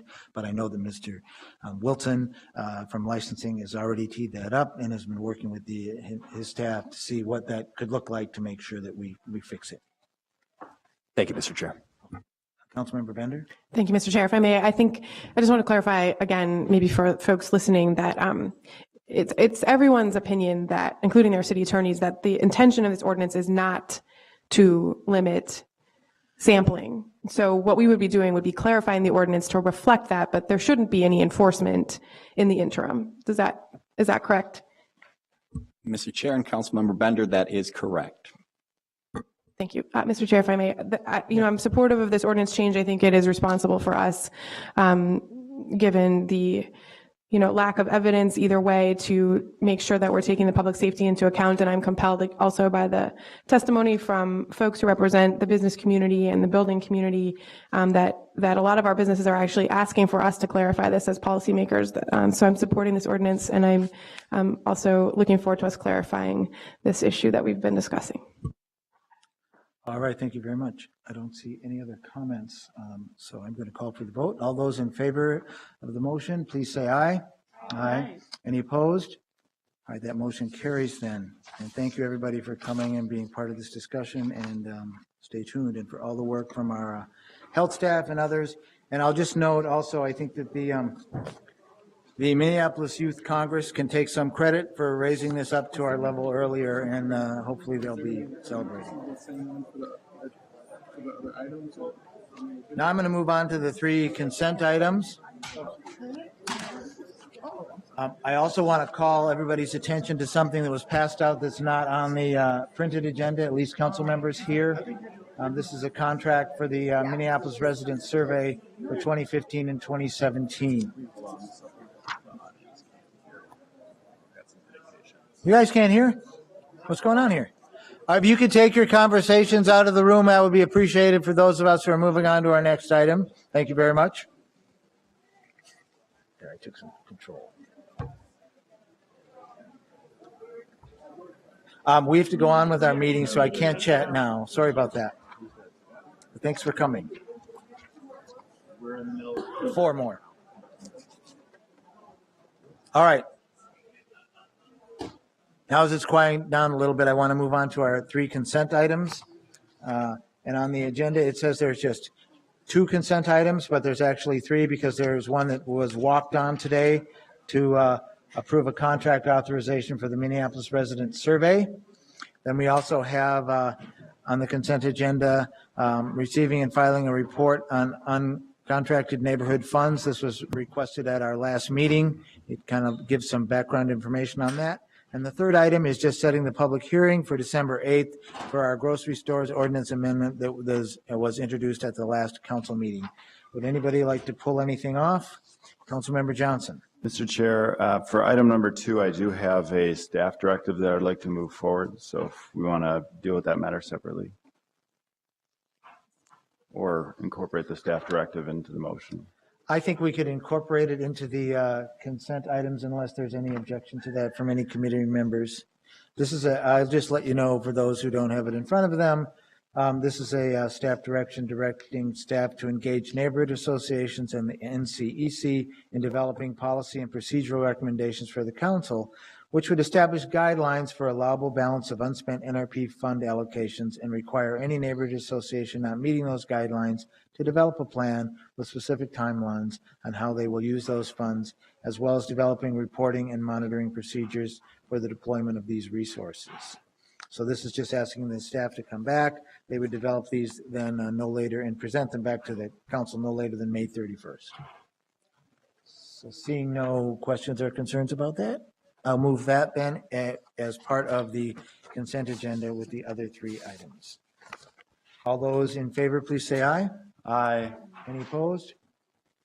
Those motions carry then. Now we'll move on to our final item of the afternoon. Well done.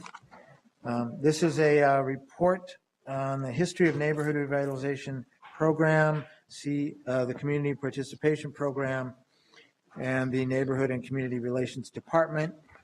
We wanted to get some information, especially related to funding and the consolidated tax increment financing district. And I believe that this report will be given by Mr. Robert Thompson.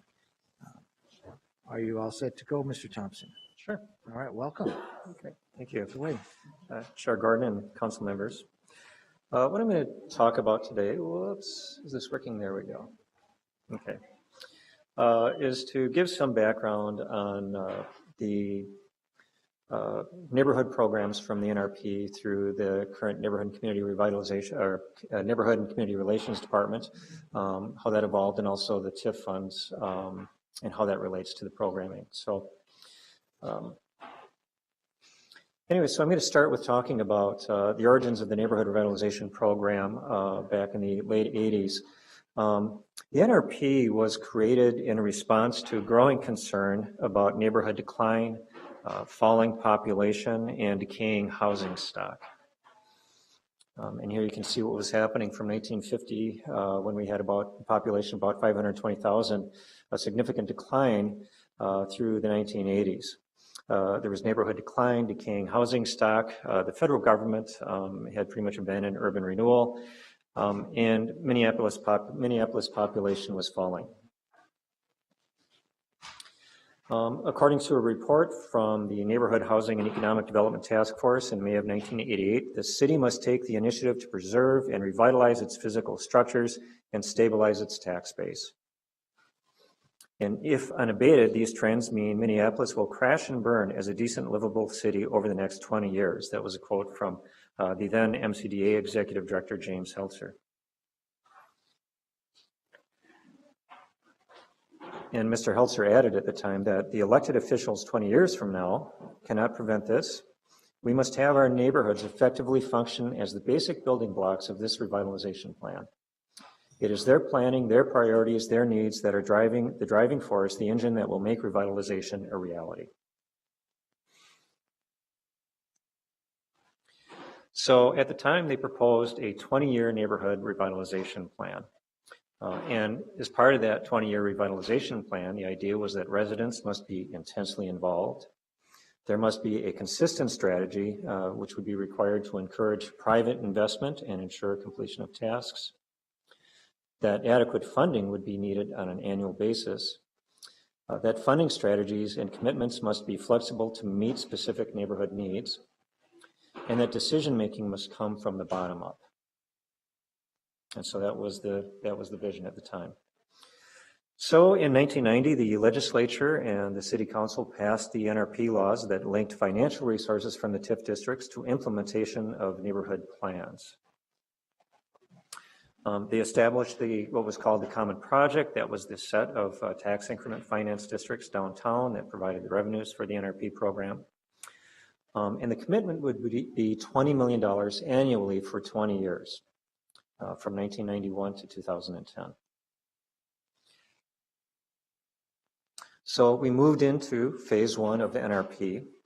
The first neighborhoods were selected in 1991 to begin planning. There was a process that neighborhood organizations had to go through, with starting with what was called a participation agreement. They would spend actually sometimes 2 to 3 years in doing their planning. Actually, the average for phase one was 3 years of planning because neighborhoods took it very seriously. But the first neighborhood plan was approved in 1992. And the last phase one action plan was approved in 2007. That was for phase one. And the total of all of the phase one action plans was $184 million through 67 neighborhood plans that were approved. So as you can see, at that time, the population of the city started to stabilize. So then we get to phase two of NRP. We had a very successful first 10 years of NRP. Every neighborhood participated in that program and did some great projects throughout, mostly focusing on housing projects. We got to phase two. The first phase two plans were approved in 2004. And currently there are 68 plans approved for a total of $41.2 million. State tax reform enacted in 2001 had a dramatic impact on the amount of money that was going to be available for phase two. Originally, it was anticipated that there would be about an equal amount as phase one, about $180 million available. But in 2001, they passed tax reform that pretty much pulled the rug out from the tax revenues downtown. So it significantly reduced the amount of money that was available. At that time, the projections were, I believe it was around $75 million reductions just from that. There are also a number of non-planned set-asides that totaled $43 million. Those were proposals that were outside of the immediate neighborhood plans. For example, what was called the Affordable Housing Reserve Fund and the Community-Oriented Policing Fund as well for other projects. So the final capitalization of NRP phase two actually didn't occur until right at the end of the program. In the last month, $20 million came in from the Brookfield's loan repayment. So actually the bulk of the NRP phase two funds weren't available towards the end of the program. And again, just we can see again the population now of the city of Minneapolis improving after phase two. So as the city and neighborhoods neared the end of the phase two program, they started talking about what's next, what follows. So they talked about the city council in 2006 formed a work group to start looking, for example, at community engagement. And one of the developments of that was the community engagement model process. In 2007, the city council formed a new community engagement task force. Again, in 2007, a little later on, they formed the NRP work group, which was, again, to really look specifically at this question about what follows the NRP program.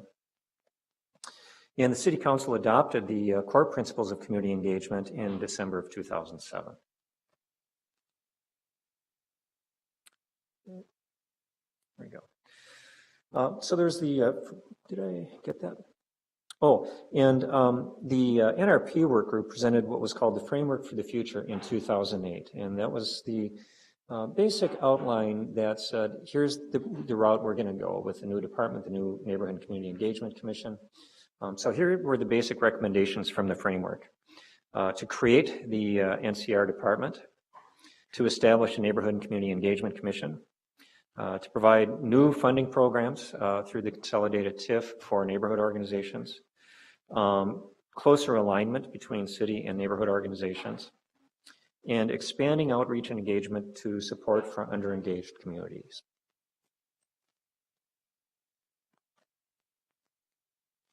So following up on that, the City Council approved establishing the new NCR department and the Neighborhood and Community Engagement Commission. The state legislature approved the NRP special law that extended the TIF districts and dedicated new revenues from those TIF districts to the Target Center for debt relief and to the neighborhood revitalization purposes. And so that kind of brings us up to 2010 when we had the new department. The Community Participation Program guidelines were developed in 2010 by the Neighborhood and Community Relations Department, working closely with the Neighborhood and Community Engagement Commission.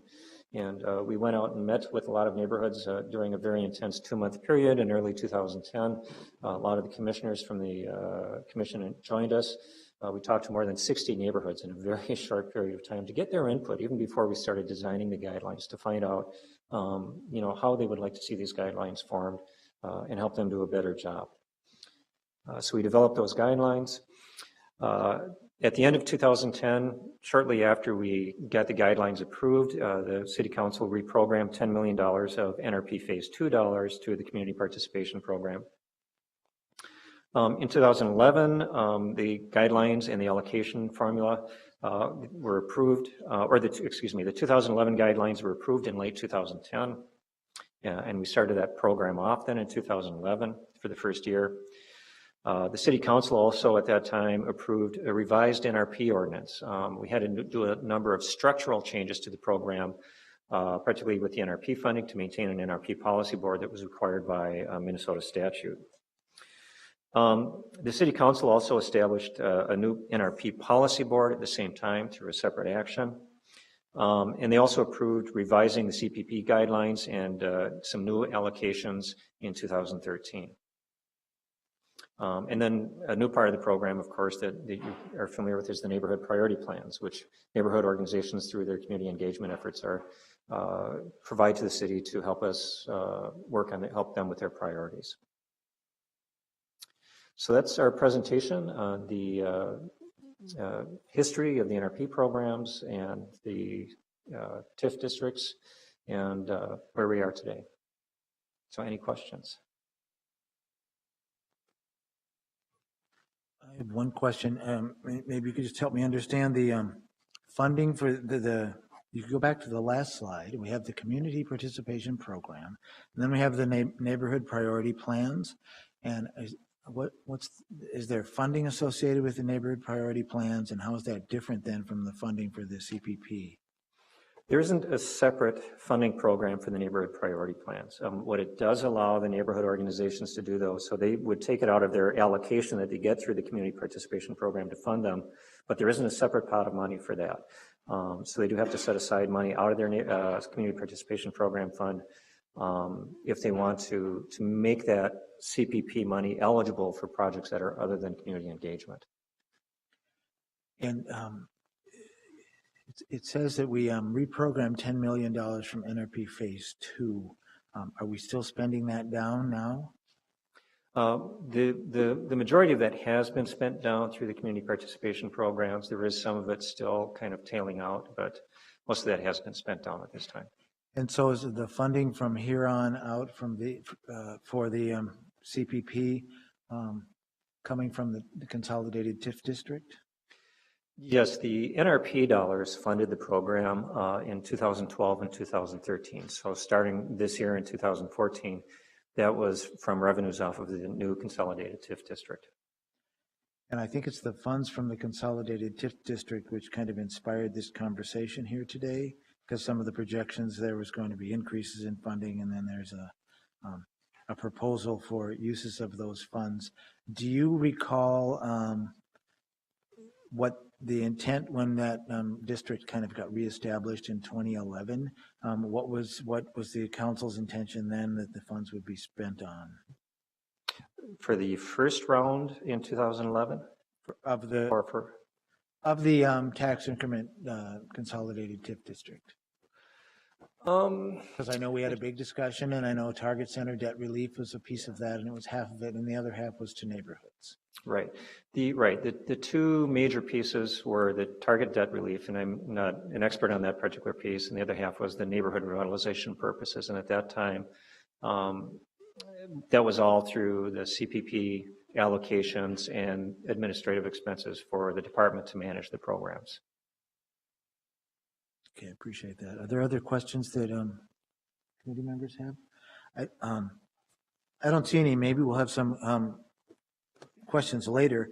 But part of what we wanted to do today was get comment from people. So we did let folks know they'd have an opportunity to make comment so we could hear that better. I do know that when we approved the consolidated TIF district financing to neighborhoods, we did say that the support will go to neighborhood revitalization purposes. That was with a small n and a small r. That was a big deal back in the day. That's how the state legislation was passed too. And it also said that that would be as defined by the city council from time to time. So part of what I wanted to make sure we weren't doing was defining that now without a discussion. Through the budget process, I thought, well, let's have a discussion about it and see how we define that. Part of the mayor's proposal has some money from the tax increment district going towards some staff in the communications department and also for some redevelopment planning for the Upper Harbor Terminal. Among other things, but all the other things are within the NCR department. And some of that also includes an increase in funding to neighborhood organizations to keep up with cost of living. So just framing that out for all of us and thinking that that's what we all have a common understanding about. I'd like to open it up now to hear from some residents. And actually there was a sign-up sheet for this. Oh, I'm sorry. Councilmember Connell has a question or a comment first. Thank you, Mr. Chair. I'm sorry, Robert. I just wanted to ask one question to clarify. The $70,000 that are that have been put in the budget to do evaluation work, is that coming from the TIF or from the general fund? That's coming from, my understanding is that comes from the TIF districts. Okay. Yep. And that would be part of maybe what's flowing through the NCR department, because there's also, not to belabor to get into all the budget details, because I did promise Councilmember Quincy that this was not going to be a budget hearing, but there's also money to actually hire another neighborhood specialist, and that funding is coming also from the consolidated TIF district, but that's all, at least within the NCR department. Okay, any other clarifications or questions? There was a sign-up sheet over there, and 10 people have signed in. I'd like to try to keep the comments to 2 minutes since we had a big public hearing earlier, so we've been here for a while already, and we kind of set this flow of 2 minutes each, and we happen to have the timer all set up for you. So if you can keep it to 2 minutes, that would be greatly appreciated. The first person is Bev Scherer, and you can correct that pronunciation, and let us know your name and address also for the record, and try to keep your comments within about 2 minutes. Okay. My name is Bev Scheer, and I live at 2222 DuPont Avenue North and reside in the Hawthorne neighborhood. I am also the chair of the housing committee for that neighborhood. We came late into NRP 1 because we missed the lottery, and then everybody kind of moved forward with first step money. Therefore, we also came late to NRP 2. So our NRP 2 plans were actually approved for $1.56 million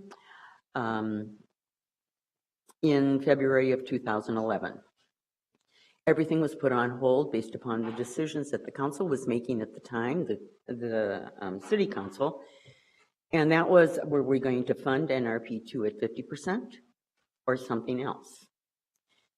By April, we knew that 66% of what we had originally been earmarked for were dollars that we could go ahead with. And so we had to now revise the plans and either eliminate, combine, or reduce the funding. For a community in North Minneapolis, losing $541,000+ is significant. It's also significant to note that in the last 3 years in the community participation plan, we've lost $5,000 a year based upon the formula that is used to allocate funds. My funding is down from additional funders, which is Community Fund Drive and General Mills. So we're really putting a squeeze on the neighborhoods. Originally, if you take a look at how things are going here in the city of Minneapolis, it's great to see downtown development. However, it was the downtown development that actually triggered what happened in the neighborhoods, talking about less than adequate housing for the original NRP plan. So I am asking that you return the funds to us that had been stripped from our NRP2 plan. And I hope you have a clear understanding of how, even though we earmark dollars, they may not be used right away. I have several of thousands of dollars that are earmarked and not contracted yet because we are, thank you, we are planning on doing future projects. Any questions? I don't see any. Thank you so much. Nancy Johnston.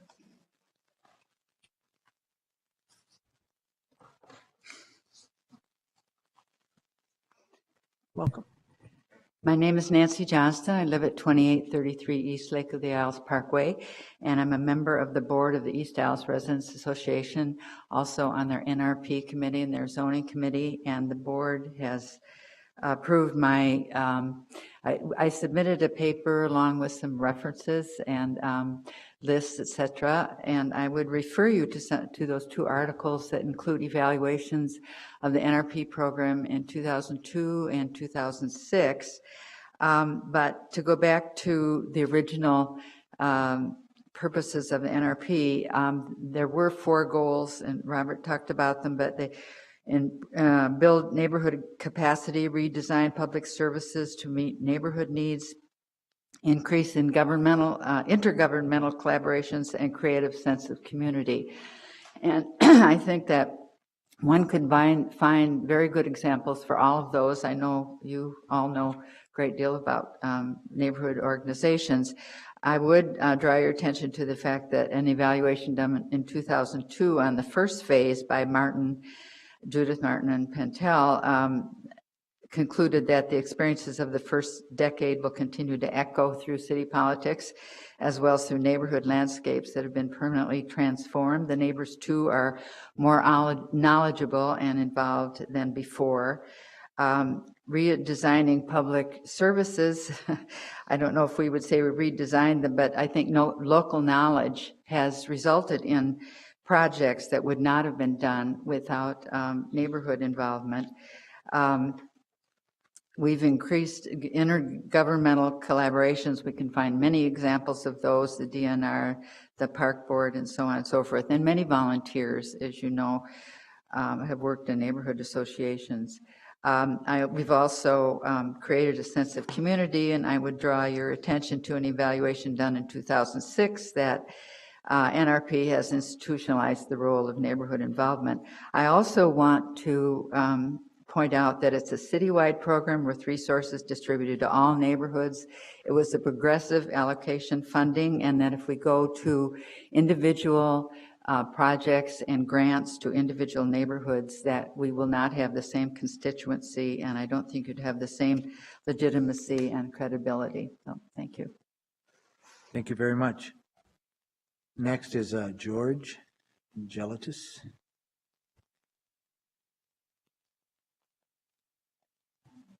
That's interesting. Well, Mr. Chair, committee members, actually, I'm not sure that I signed up to speak, but that's fine. I do have some things to say. I would mostly, there's a lot of history to NRP, and Robert Thompson did a very nice job of sketching that out. I would like to reflect on a couple of other matters that concern neighborhood organizations, and that's that they were basically created by NRP. They are non-governmental organizations, it puts them in a rather curious place, and it makes them responsible to their membership directly, which is all part of the participative and grassroots function that NRP was trying to foster. And I think that They are right now, for the city of Minneapolis, an opportunity. They're a really important tool that the city could use very carefully to encourage the continuation of this grassroots development of important issues that need to be addressed at a neighborhood level that are perhaps not rising to the attention of the city council and perhaps not big enough to require the attention of the city council. Keep in mind that we're talking about a budget that is on the order of $10 million a year, which is, if I remember correctly, it's about 2% of the city's discretionary budget and about 1% of this 1% of the city's annual budget. So this is not huge amounts of money, and it creates an enormous amount of goodwill among the citizenry, and it gives citizens a chance to participate in making decisions about things that need to be done in their very local areas, which really isn't very convenient within the city council and the city structure, which really has to deal with much bigger issues. So my plea is to do your best to preserve and use this remarkably powerful grassroots tool. Thank you. Thank you very much. Next is Ishmael Israel. He's chair of our NCEC, the Neighborhood Community Engagement Commission. Welcome. Thank you, Chair Gordon and members of the Health, Equity, and Engagement Committee, better known as HESE. My name is Ishmael Israel. I'm a Fifth Ward resident in Willard Hay neighborhood, and as Chair Gordon said, the chair of the Neighborhood Community Engagement Commission. After reviewing the Neighborhood Community Relations budget and the mayor's proposed budget, the commission has held a special meeting back on the 12th of this month to discuss the proposals and the ways that it impacts the citizenry of Minneapolis. And I got my timer here. I don't want to get gonged. I'm going to try to go quick here. Prepared a statement that we will make available to you that is directed to Mayor Hodges as well as Chair Quincy of the Ways and Means Committee. As residents and representatives from every part of Minneapolis, we share the mayor's goals of the city to improve how well our cities run, to help our city grow, and above all, to foster a more equitable city for all residents to create one Minneapolis. We share these goals because our neighborhoods are where we will succeed or fail in achieving them. Our neighborhoods are where we all live, work, and play every day. We support Mayor Hodges' proposed increase in funding to the Neighborhood Community Relations Department, to the Community Participation Program, and to the One Minneapolis Fund. These are the city's most direct investments in equitable engagement throughout our city, and proposed increases in these areas will allow us to continue the work in every neighborhood and in every community. However, we are concerned about the changes in policy represented in this budget proposal regarding the use of funds that until now have been dedicated to neighborhood purposes with the sole exception of funding target center debt. For 25 years, the city and state have agreed that funds generated by the downtown development district should fund neighborhood revitalization programs, projects, and purposes. The NRP program has been a national model, and the city and our neighborhood organizations must work together to continue our successes through new community participation program and the One Minneapolis Fund. Allocating these funds to other purposes represent a significant change in policy, one that we believe as a commission deserves a more robust, inclusive public process. Until then, the NCEC believes that funds generated by the consolidated TIF district should continue funding only the target center, neighborhood programs, and the NCR administration. We know there is much progress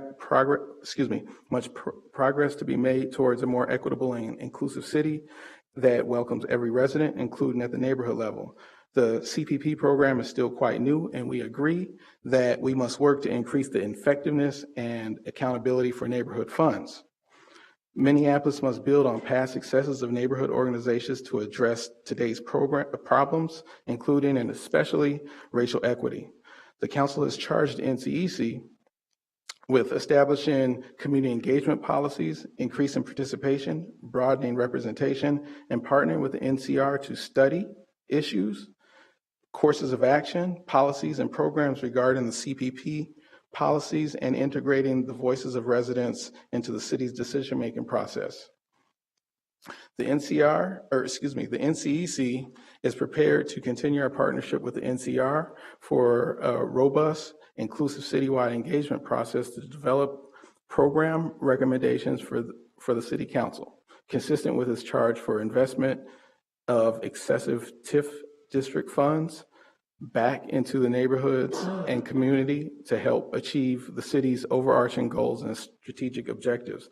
Together, neighborhoods, residents, community groups, and the entire city enterprise can address these dilemmas. We hope to do this together with the mayor's office, city council, and the NCR department for the residents of Minneapolis.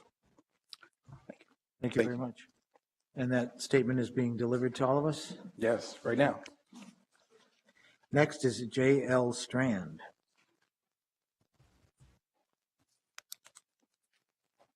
Good afternoon. Jeffrey L. Strand, 5100 Thomas Avenue North, Minneapolis, Ward 4. Proud to serve the residents and neighborhood associations in the Neighborhood Community Engagement District 1 on the NCEC. Try to be brief here because I know there's a lot of valuable comments awaiting. I would urge the council committee, and I thank Chair Gordon for holding this session. I would ask you to just remember the adopted principles of community engagement when the council and that separate Ways and Means Budget Subcommittee is contemplating a change in the proposed uses of the consolidated TIF, that I think a more robust process, an inclusive public process, is essential and warranted in that case. I was on the Community Engagement Task Force that helped to shape the current phase of the city's neighborhood and community engagement programming, and I was pleased to have brought in the principles from the International Association of Public Participation, which the council adopted. I would ask the council to continue the dedicated investments that I think you will hear is providing a lot of value add to the city, to the neighborhoods, to the cultural communities, working to become more diverse. Continue those dedicated investments that you've continued since 2011 that have carried on since the former neighborhood revitalization program. Like Mr. Gelatis said, and as Councilmember Gordon knows, he served on the former NRP. I was on the former NRP policy board the last 9 years of its existence, and I'm currently chairing the new reconstituted board. Lastly, NCR department has provided background to the council committee, which has completely refuted and given factual basis to dispel this concept that was in the Star Tribune article about $16 million allegedly sitting around out in the neighborhoods. As you know, it's not sitting around.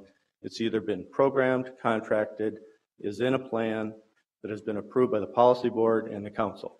So there is no 16 million. Let's just dispel that rumor that no 16 million sitting idly out in the community. So I really appreciate it. Thank you very much. Thank you very much. Next is Ricardo McCurley. And following Ricardo is Kathy Spann. Welcome. Thank you very much. I live at 4124 28th Avenue South in Ward 12. And I also work for the Southeast Como Improvement Association in Wards 1 and 2, and I think 3, although sometimes we're confused about that. I'm here to talk about what neighborhood organizations do in our community, specifically as an incubator. We are in a unique situation where we do not have a specific agenda that is linked to a group of people based on race or a platform, political or agenda. We are serving a small group of people, and in that, we have the opportunity to do an amazing variety of programming and mentorship in that role. This last year, we worked with 19 interns from the University of Minnesota and Hamline University. They did anywhere from 30 hours to over 200 hours of work for us. One of them was in her 60s. And they worked on a variety of projects, everything from biking initiatives to waste initiatives. We've created, like the Como neighborhood alone has created programs that have been emulated or replicated in other municipalities. They've been taken on by the city and the university. So and currently our funding is $53,000 a year from the city. That doesn't cover our operational budget to include my time as a full-time staffer and all of our other expenses. That does not include our environmental staff that we've kept on since the days when we were getting large grants and more dollars from NRP. That funding disappeared back in about 2008, 2009. And to lose more funding and to change the precedent or to create a new precedent that the funding that was going towards neighborhoods now goes to serve other needs is unnerving to us. And I'll end it at that. Thank you very much. Thank you very much. Kathy? And then Fred Ludden will be next. Good afternoon, council members. Thank you for this opportunity. My name is Kathy Span. I'm the Executive Director of Jordan Area Community Council. I'm representing 2900 Fremont Avenue North, Suite 108, Minneapolis, Minnesota, 55411. The Jordan neighborhood is a community representing the widest breadth of lifestyles and demographics in the Twin Cities metropolitan area. We are bordered on the north by Lowry Avenue, on the east by Emerson Avenue, and it has a unique border on the south and west by West Broadway. Jordan is mainly a residential neighborhood. Jordan, as we like to call it, JAC, is actually the nonprofit citizen participation organization in the Jordan neighborhood. It is one of the city's first community organization. We began in 1964. One of the questions that I remember mostly from the November 3rd meeting actually came from Councilmember Frey. He actually wanted to know what type of plans do we actually have? And do we do particular plans or things, initiatives, I would say. I can tell you that every year we are required by the NCR department to submit a CPP plan that actually has to go before City Council and get approved. We are required to submit our annual budgets, all activities that we have done throughout the year, and we also do an annual report. The things that Jordan actually undertakes, we focus really on two primary areas. One is housing, the other is crime and safety, and we've done that primarily for 50 years. Our new initiatives that we have taken are youth initiative, race relations, communications, and listening sessions. Under crime and safety, we actually do a Dirty 30. We started that in the 90s, and we reestablished that actually last year. In our housing, we actually are doing rehab and purchase, energy squad, down payment assistance, closing cost assistance, energy assistance, or emergency assistance. Our housing vendor that we selected this year is Center for Energy and Environment. And one of the things I really want you to understand is that Jordan operates on a budget from CPP of $86,000. That supports myself and 3 part-time staff. Out of the $16 million that you questioned in the first meeting, $900,000 of that is actually Jordan's money. What I can tell you is that 60% of those funds are allocated and they have not actually been contracted, but we're in negotiations right now for Center for Energy and Environment to actually implement our housing programs. The remainder of that funding actually is going towards our crime and safety youth initiatives, and we do have plans set in place to implement those strategies as well. We represent 7,000 people, which is really 2,000 households on a very minimum budget. What I really do is encourage you to return the funds to the agency, but more importantly, to be good stewards and actually continue to invest in Minneapolis communities, because that's really what we're asking you to do. The money is not idly sitting in a pool somewhere. The money really is allocated for other initiatives throughout the city of Minneapolis. So we do encourage you to invest. You're not investing in agencies. You are actually investing in Minneapolis community residents. Thank you. Thank you very much. Fred? And then Sarah Lynn Romanashan is next. after Fred.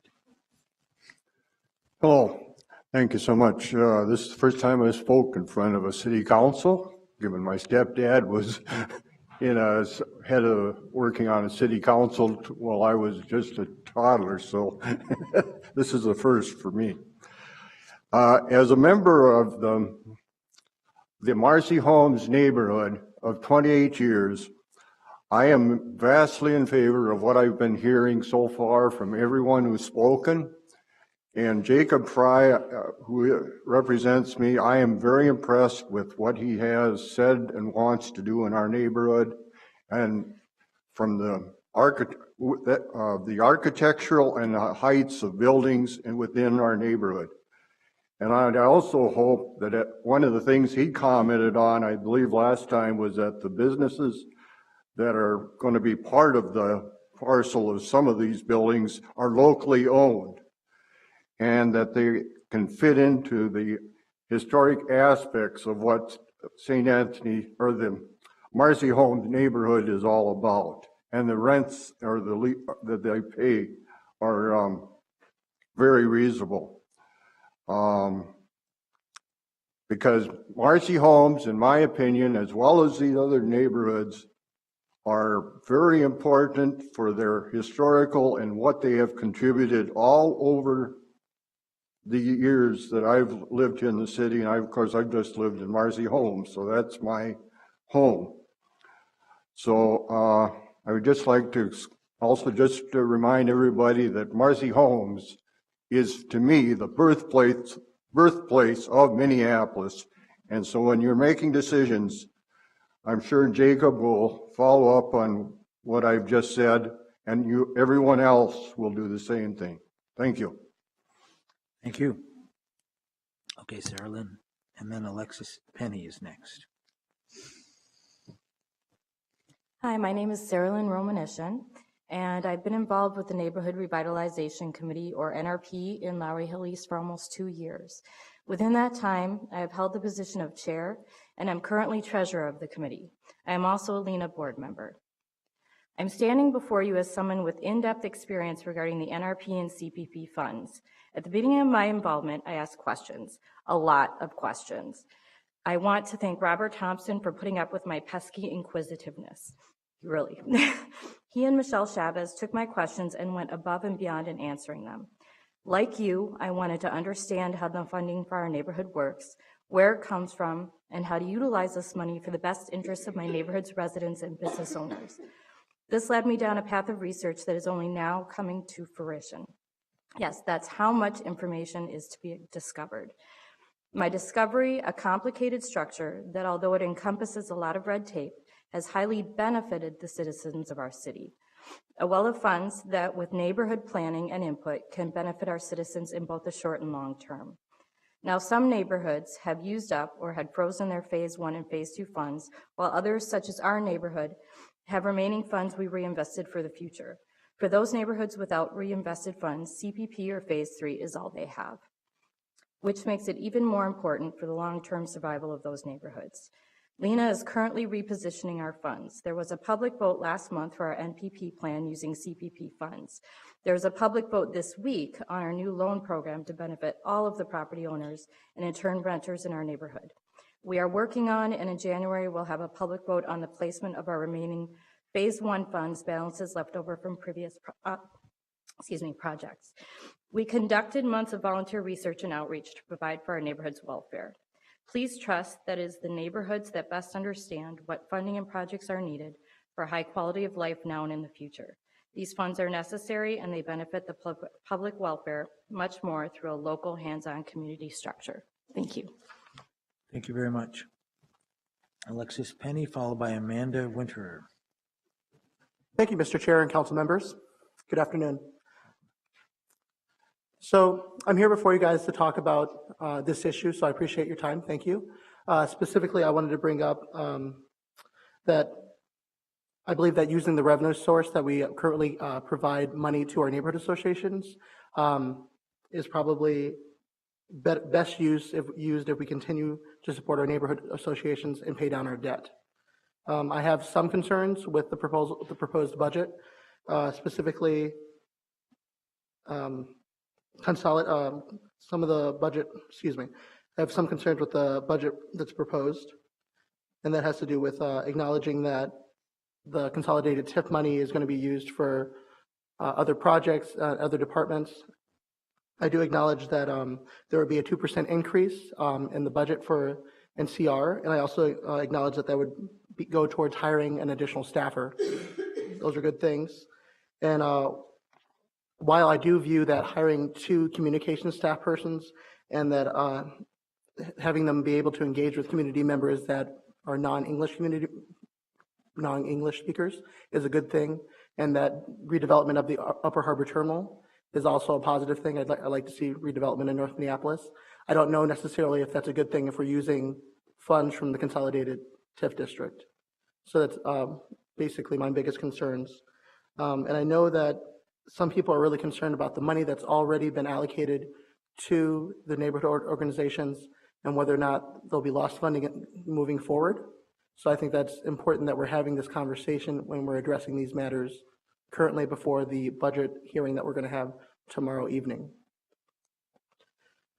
Specifically, I want to just reiterate what I've already said, which is I'd like to see the funds from the consolidated TIF district continue to fund our neighborhoods and pay down our debt.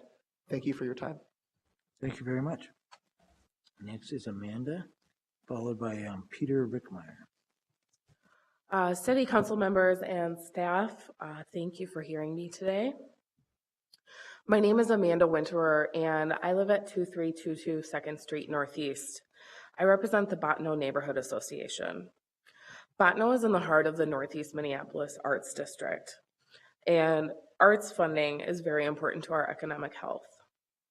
We request that all funding for Public Arts Commission be continued at 2014 levels, with additional funds to cover increases in salaries and benefits for staff. Bottineau neighborhood continues to do things that the city cannot do with volunteer help. 2 such projects include our Somali reading program, where immigrant children and their moms can practice English reading skills with the neighborhood volunteers, and that's been a great success. We also continue to do water quality projects and river cleanup on the Mississippi River. Therefore, we request that the neighborhood funding be continued and that the TIF funds be allocated as designed in legislation so that partnerships of outreach and other improvements can continue. Thank you for your time. Thank you very much. Next is Peter, followed by Marcus Mills. Peter Rickmeyer, 2118 25th Avenue North. I live in Jordan neighborhood. One thing that really blares is the fact that the city gave the Wills $500 million for a stadium. And here the neighborhoods aren't able to get 16 million. One would have to ask why. The other thing that I was going to request is I've noticed over the past years that very few neighborhood organizations include persons with disabilities. And what I mean by that is they don't have committees to the individual neighborhoods. And that a lot of people use committees within neighborhood organizations to leapfrog into politics or city jobs. I believe David Rubiter is a prime example. I believe he came out of Powderhorn Park Neighborhood Association, if I'm not correct. So I'm advocating that persons with disabilities have the same opportunities. And it's a little harder. Persons with disabilities are kind of scared to join in because they're not joining a group of their peers. There is none available. Where if there was a group in their individual neighborhood that they could join in, they'd be more likely to participate and give good input of what affects them within their neighborhood. So I'm asking the city to suggest and not mandate, because I hate mandates because that usually costs money somewhere down the line. But I would suggest, I'm asking for the city to suggest to each and every neighborhood organization to at least consider creating a committee for persons with disabilities within the same neighborhood that they live in. I do recognize there's a citywide disabled committee that meets downtown, but there's a lot of folks in the whole city of Minneapolis. And just think, if we took 81 neighborhood organizations and we said, we're only going to have one in downtown Minneapolis and that's it, you would hear, oh my, I'm out of time. Can I finish my thought? Yes, just conclude, please. You're very gracious. Thank you. It's my thought that we should try to find a way to be all-inclusive, and that includes including persons with disabilities within the neighborhood that they live in. They do have a voice, and they should be heard. Thank you. Thank you very much.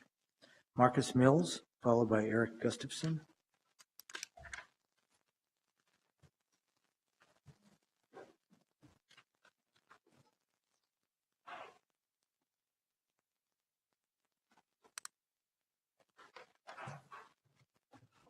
Welcome. Thank you. Chair Gordon, council members, thank you for the opportunity to speak. Today I speak as a representative and director of the Marcy Homes Neighborhood Association. My name is Marcus Mills, and I live at 309 6th Street Southeast, Minneapolis, Minnesota 55414. My remarks are intended to lay out reasoning for the maintenance of consolidated district-based funding to neighborhoods more directly as project income increases. While we all know today's topic deals with neighborhoods, many in our city may be unaware of the value of all of the work that their neighborhoods do for the city and its people. We do inform our neighbors of important happenings and represent their issues and interests with our city, most especially our city council, in matters, for example, such as land use, transportation, and the preservation of our history and our common spaces like parks and green spaces. We are also some of the engines of the accomplishments of our neighborhood's interests. As a longtime resident but recent addition to my neighborhood association, I can attest to the near oblivious benefits, past, present, and future, the folks of the Marcy Homes neighborhood enjoy due to the work and especially the funding of the MHNA. From home improvement loans and the current riverfront improvement initiatives to the Greenway Partnership and public art installations projects beautifying our streets, down to the political darling of our dear departed director, Kelly Phillips, the Save Our Shade Trees project, protecting a multitude of our ash trees from invasive species. Many of these initiatives require funding and the work of our tireless and often miraculous staff to go along with the dedication of our volunteers, and many are partnerships with business and the city, spreading the benefits to the economic realms. In short, I am saying that this august body has heard us before, listened to us, and trusted our desire and our duty to serve the interests of our neighbors and our constituents, yours and mine. Listen to us now. Trust that their faith and yours has been well placed. Thank you very much. Thank you very much. Next is Eric Gustafson, followed by Becky Tim. Welcome. Good afternoon, Chair Gordon, council members, and Minneapolis neighbors. My name is Eric Gustafson. I'm Executive Director of the Corcoran Neighborhood Organization, and I'm a recent council appointee on the Neighborhood and Community Engagement Commission. As a neighborhood organizer, I've helped residents defeat organized drug dealing, strip a slumlord's rental license, prevent graffiti vandalism, shape major redevelopment projects, and more. We've done all this work by uniting and activating the people who are most affected by the problem.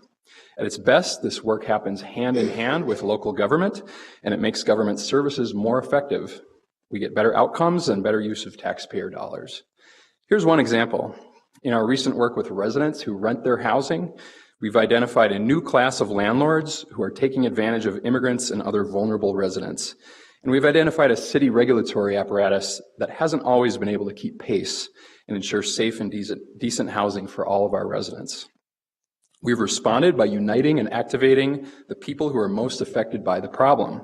We've put these residents in direct collaboration with local government. Our work has made city services more effective, and we're starting to get better outcomes for residents and better use of taxpayer dollars. And by the way, this is part of our work in our neighborhood priority plan. I'm here today because I've been doing this work in Corcoran for 10 years, and we continue to leverage every city dollar 5 times over. I'm here today because I believe every Minneapolis resident, every Minneapolis neighborhood deserves a place to come together and to get organized and the capacity to do it well. I'm here because city services can go farther when this sort of capacity exists at the most local level of all, the neighborhood level. I'm here because I believe this vision is within reach with the resources we have today. Thank you. Thank you very much. Next is Becky Tim, followed by Doran Clark.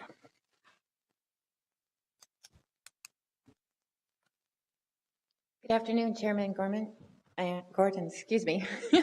I'm here, I'm the Executive Director for Powderhorn Park Neighborhood Association. My name is Becky Tim, and I'm here on behalf of the Southside United Neighborhoods Project. We are a collaboration of 7 organizations, which represent 11 neighborhoods on the South Side. We had sent the committee a letter on October 24th, and I just wanted to speak to it quickly because it is part of the budgeting process about an evaluation process for neighborhood associations.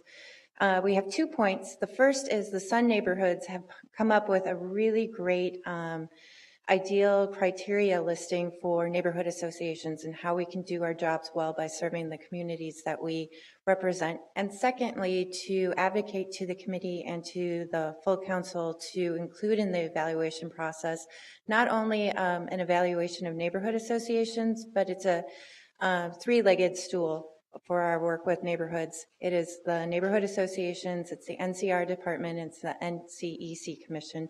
So we would like for the committee to advocate for us to really look at the broad view of how the city is serving neighborhoods. The NCR department's been around for a few years, so it's time to start looking at their effectiveness just as it is for neighborhoods and for the commission. So thank you. Thank you very much. Doran Clark, followed by Jenny Fortman. Good afternoon. My name is Doran Clark. I live at 1914 Ulysses Street. I'm a resident of Wyndham Park, and I am a neighborhood organization elected member of the Neighborhood and Community Engagement Commission. Thank you for having this discussion this afternoon. Minneapolis has built an infrastructure of resident involvement through many devices, including neighborhood organizations. Let's continue to strengthen our neighborhoods by maintaining the current use of funding from the Consolidated TIF District. We all know our neighborhoods add great value in Minneapolis.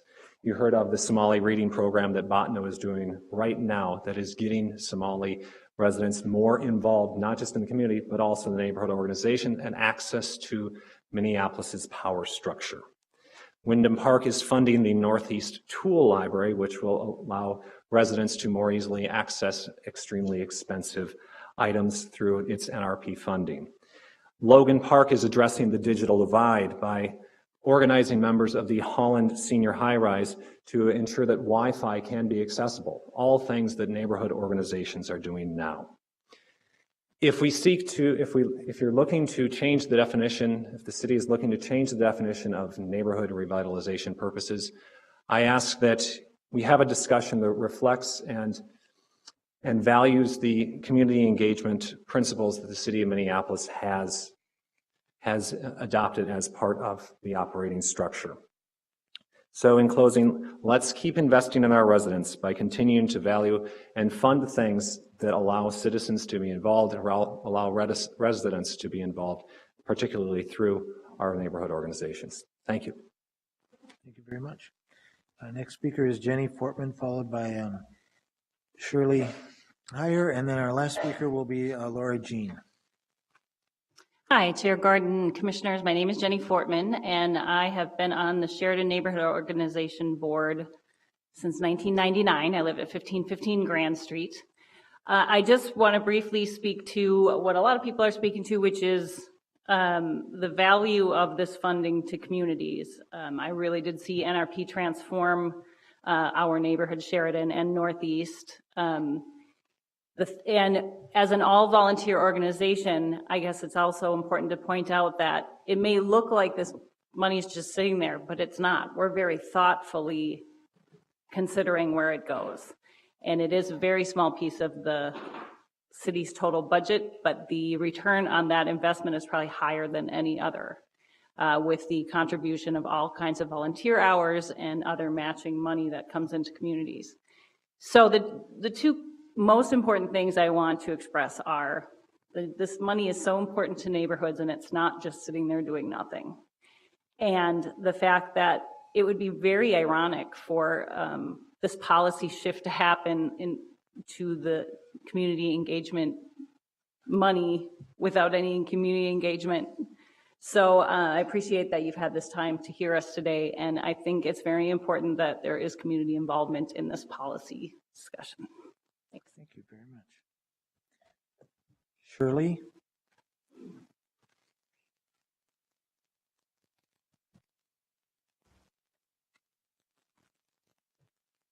Fellow council members, my name is Shirley Heyer, 2426 13th Avenue South, Minneapolis. I've lived in that Midtown Phillips, what is now Midtown Phillips, since 1971. I would like to speak first to the philosophy of how NRP was founded, and I see there is a great gap in an understanding of why population drop, and that is white flight. Until we face the issues of race and culture and religion, none of the things we do with housing are going to succeed. I was on the board of Midtown Phillips for about 10 years. One of the issues I have with city staff and council members is allowing city staff to influence what is being done in the neighborhoods to the detriment of neighborhood organizations. I worked really hard for collaborative endeavors, which is why we saved 2 park buildings, reopened the Sears building, added almost $500,000 in housing alone on a budget of $1.4 million for those 10 years. That collaboration pretty much has gone away. I see the park board now wants to reestablish it to some extent in their new plan for CSAs within the districts. But it has caused internal fighting, and we need a stronger city staff that can do an audit that should take 6 months that took 3 years. We are basically have had 6 years of disruption in Midtown Phillips. And we're down to a handful of not representative, but all the sources of people on the board. And the board makes most of the decisions. And I'm not wanting to replace those people. I volunteered to do being an organizing facilitator based on my experience to get our housing committee going. And we are having a huge fight, which is good, about what it means to be representative of our neighborhood and what it means to deal with housing. We had 6 blocks that had all Spanish-speaking owners on half of those houses. When the market collapsed, they all disappeared. And nobody did anything in our neighborhood because of all the disruption to help those people keep their mortgages. So I certainly support the keeping more money in the neighborhoods. There are big projects downtown and regionally are important, but the neighborhoods are more. And we were recognized on an international basis, including at the UN, for our structures here with NRP. Thank you. Thank you very much. And the last person to sign in is Laura Jean.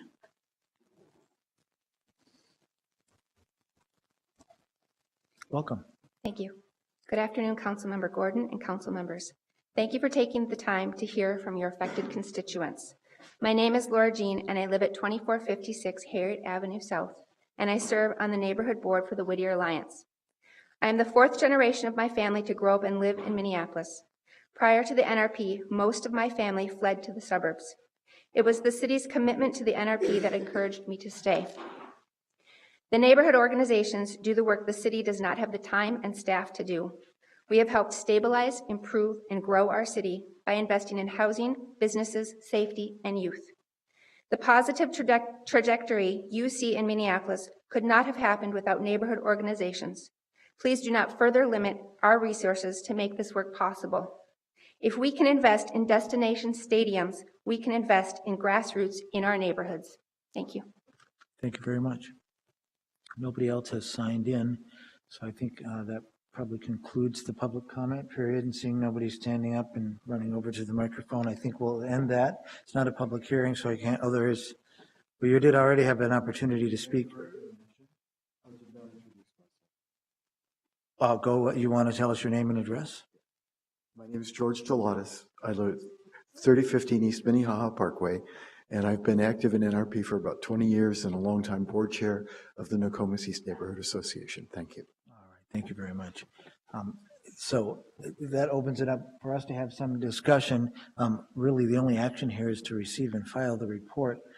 But I think it might be healthy for us to discuss it, but I know we're probably tired after such a long afternoon and having to listen to so much. But one thing did strike me, so maybe there's some action step that we could take. I think there was a clear offer from the NCEC Commission to help look at the policy and help think about this in the big picture. One of the things that I think, irregardless of what happens with this year's budget, our projections were also for the Consolidated TIF District to bring in more revenue in future years, at least if it keeps performing as well as it is. And so it might be helpful for us to get a recommendation, at least from the Commission. I think actually I did get a copy of their letter forwarded to me, and it said that they are prepared to partner with the NCR to facilitate a robust, inclusive citywide engagement process to develop program recommendations for the council, consistent with its charge for investment of excess TIF funds back into the neighborhoods and community to help achieve the city's overarching goals and strategic objectives. That sounds like something we might want to take them up on, and maybe you can think about that, but I could maybe ask Mr. Rubador, is that something that the NCR department, you might have the capacity to help facilitate some kind of discussion to look at that? Before I try to commit or direct you to doing extra work with the commission? Chair Gordon and council members, short answer to that is yes. We'd love to work with the NCEC on the items that they brought forward in their letter. I appreciate that. Committee members, do you think that's a good next step? That would mean they'd be coming back to our committee with some recommendations, and not necessarily by the end of the year or anything like that, because I think they're talking about a robust citywide engagement process that would help. So we know that those do take time, but that could help tee up discussions for the future. Councilmember Bender? Thank you, Mr. Chair. I think that's fine. I appreciate all the testimony. I wanted to just reflect a bit. You know, I think the budget process is absolutely a policy process, and that we make policy through our budget all the time.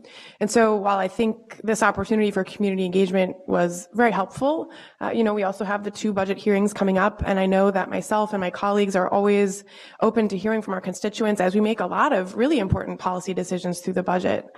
I think that what I hear is a huge commitment from people to make sure that the decisions that we make reflect the needs of our constituents, and I know that we all share that goal. I think there's a lot that other cities have learned from what we have done, and there's also things that we can learn from other cities. I know New York City is doing some really interesting things with participatory budgeting, which goes directly into how they're spending their capital budgets.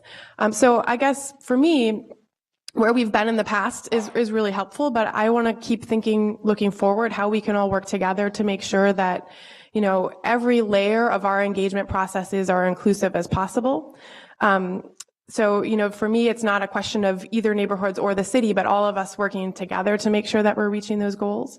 You know, and I would note that we are actually increasing the amount of funding that's going to neighborhood organizations this year, and I haven't heard any of my colleagues talk about taking away any funding that's out there today. So those are my thoughts, and I think that is a perfectly reasonable next step, but also wanted to just note that we are having a lot of policy discussions as part of this budget process.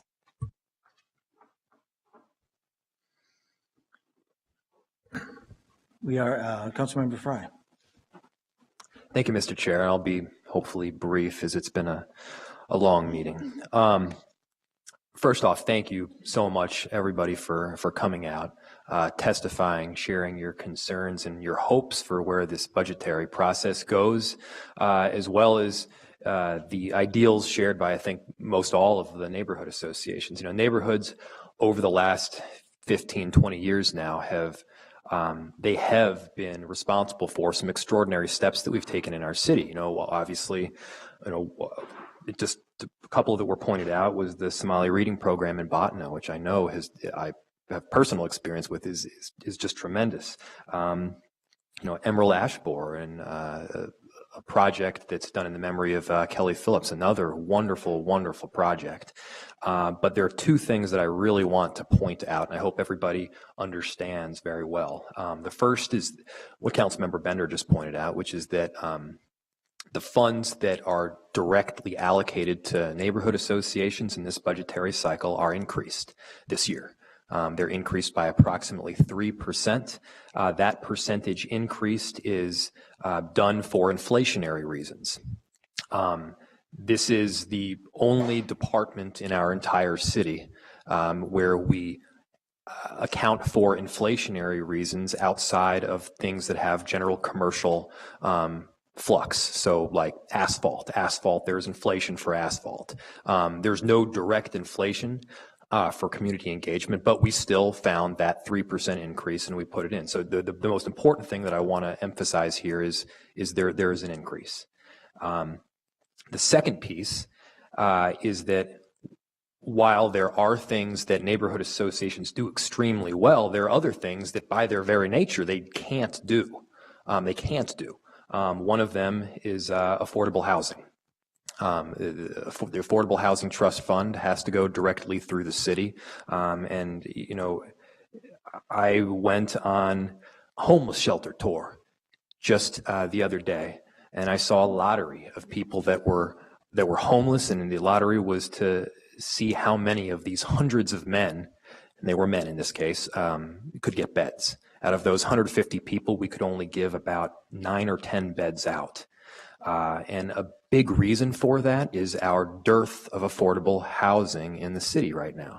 And, you know, as we look forward here in the next 5, 6, 10 years, and as the TIF district increases, the increment increases between what we expected to get, what we anticipated that we were going to get, and what we are now getting, we have to make some really hard, thoughtful decisions.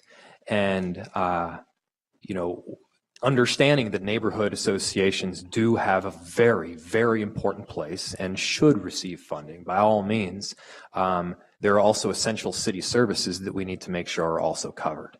I think both of those things are very important. So just to reiterate, we've got an increase that's in place for this year, a 3% increase. And then down the line, I think that it's important that we then continuously check up on every single one of our city departments to determine how they're doing and to make sure that they're operating effectively. And again, thank you so much for coming out. Thank you. I did just want to note that I differ a little bit on the affordable housing issue. I think lots of neighborhood plans have invested in affordable housing and supported affordable housing, although I appreciate maybe the trust fund and those issues, but I just wanted to, there's a way to nuance that, so before people have a big, just, if you were thinking that. If I may, I just meant the Affordable Housing Trust Fund. Okay. Yeah. Okay. Appreciate that. Although there probably isn't any reason why the city couldn't decide that some of the Affordable Housing Trust Fund could go through neighborhoods to figure out where it gets spent either. But we do have a couple more comments. Councilmember Conley. Thank you, Mr. Chair. So I want to thank the folks from NCEC who are here, who have expressed interest in really guiding more of the policy discussions. That's exactly what we've been waiting for. I think that I appreciate the newness of this conversation in terms of acknowledging that the NCR department is fairly new in the history and longevity of departments in the city, and NCEC as well. It's a fairly new commission. And so we're waiting for that commission to sort of flex its muscle and really demonstrate some leadership and share some ideas as experts who have been appointed to that commission to really help be partners, proactive partners in figuring out these issues. With that, I also want to say that I think for me, just looking at the budget and at the $250,000 allocated from the TIF to the Upper Harbor Planning, and at looking at staffing 2 additional staff members within the city structure, raise broader questions about the type of precedent we're setting for these funds. And I want to kind of ground those decisions into more transparent and open discussions with us as policymakers about if we're going to invest $250,000 in Upper Harbor, okay, then where are the $250,000 for the Midtown Farmers Market site, or for Heart of the Beast, or for a development project in Councilmember Andrew Johnson's ward, or for some more development in Cam Gordon's ward? So for me, it's I guess I could understand and I could maybe support that position if there was a broader and more consensus-driven discussion and policy direction about the future of these dollars. And so we're opening the door to an activity that I feel we haven't really grounded in community conversations and policymaker discussions. And so while we can see a number on the budget, I don't see the systems and the policy discussions and the relationships backing up that particular direction. So I'm not opposed to seeing TIF money go into development projects. I'm just confused about how we're arriving at that solution without the involvement of our partners, our community members, our neighborhood associations, and so forth. So thank you all for taking the time to come here and to speak out on this issue. I know it's hard to track all the things that we're trying to move inside the city. So it's very valuable that you're here today and taking time out of your time to really help us figure out how to focus this discussion and leverage it for the long term. Councilmember Johnson. Thank you, Mr. Chair. And I would reiterate what Councilmember Cano has said about the precedent that's before us and kind of the events that have transpired to this point. Looking back at the council adopted policy related to this tax increment financing plan, it specifically defined neighborhood revitalization and talked about the intent and purposes of money that was coming in off of this TIF district, and as well it acknowledged that that definition of neighborhood revitalization can change and will probably change from time to time as the council decides. Our budget books that we received did not detail out a shift in that funding. Essentially, it did not show that those specific purposes as laid out within this plan were going to be changed ultimately. So my concern is around transparency and about the fact that we might have changed policy unknowingly in our city. And that, I think, is a very, very, very, very valid concern. And so as we're looking at, now that we know about this, now that we know the full details of where that money is being proposed to be redirected and the potential implications, I think it makes the most sense to approach it directly and to take up, if there's an interest in using this money for something other than what was really defined in terms of the neighborhood revitalization, then let's amend this policy. Let's bring it up, have that conversation, and talk about what is an appropriate use of this tax increment financing. But I think to the point of several of our speakers out here, this is about transparency and engaging the community in these discussions when we look at amending policy and making sure that we're directly addressing the issue head on. And finally, I'll just give my unsolicited advice to neighborhood associations as well, because I know there's a tremendous amount of great work that is happening across our city and has happened across our city as a result of these organizations. And we've heard just the tip of the iceberg today of some of that work. I would encourage every single neighborhood association to think about your elevator speech. Think about what happens when you encounter a member of the community, and how are you going to say in 5 or 10 seconds and summarize all that work and what the neighborhood association's value is and some of the biggest accomplishments. I think that is so incredibly important, not just to talking with council members and among your board, but to the community at large who you represent, who you are accountable for, who you are working on behalf of. Being able to share that story of all the great value that's being added is so essential. And I couldn't think of anything more important to recommend to every single neighborhood association to do. Thank you. Thank you very much. I don't believe I see any other comments. Did you have more comments, Councilmember? All right. I've got a couple things, and then I'd like to, I guess, make a staff direction before you go. One thing I did want to highlight in my notes is that the evaluation, and I just wanted to clarify that the intention that I have, and I believe that staff has, is to try to expand that evaluation as much as we can to include neighborhood associations, but also the NCR department itself and the commission and how well it's working. And we believe that within the funding that's proposed, we'll be able to do that, but there also might be ways to leverage additional funding. So that was in response, especially to the letter from Sun and that suggestion. That's something that we've been wanting to do, I think, and it makes complete sense.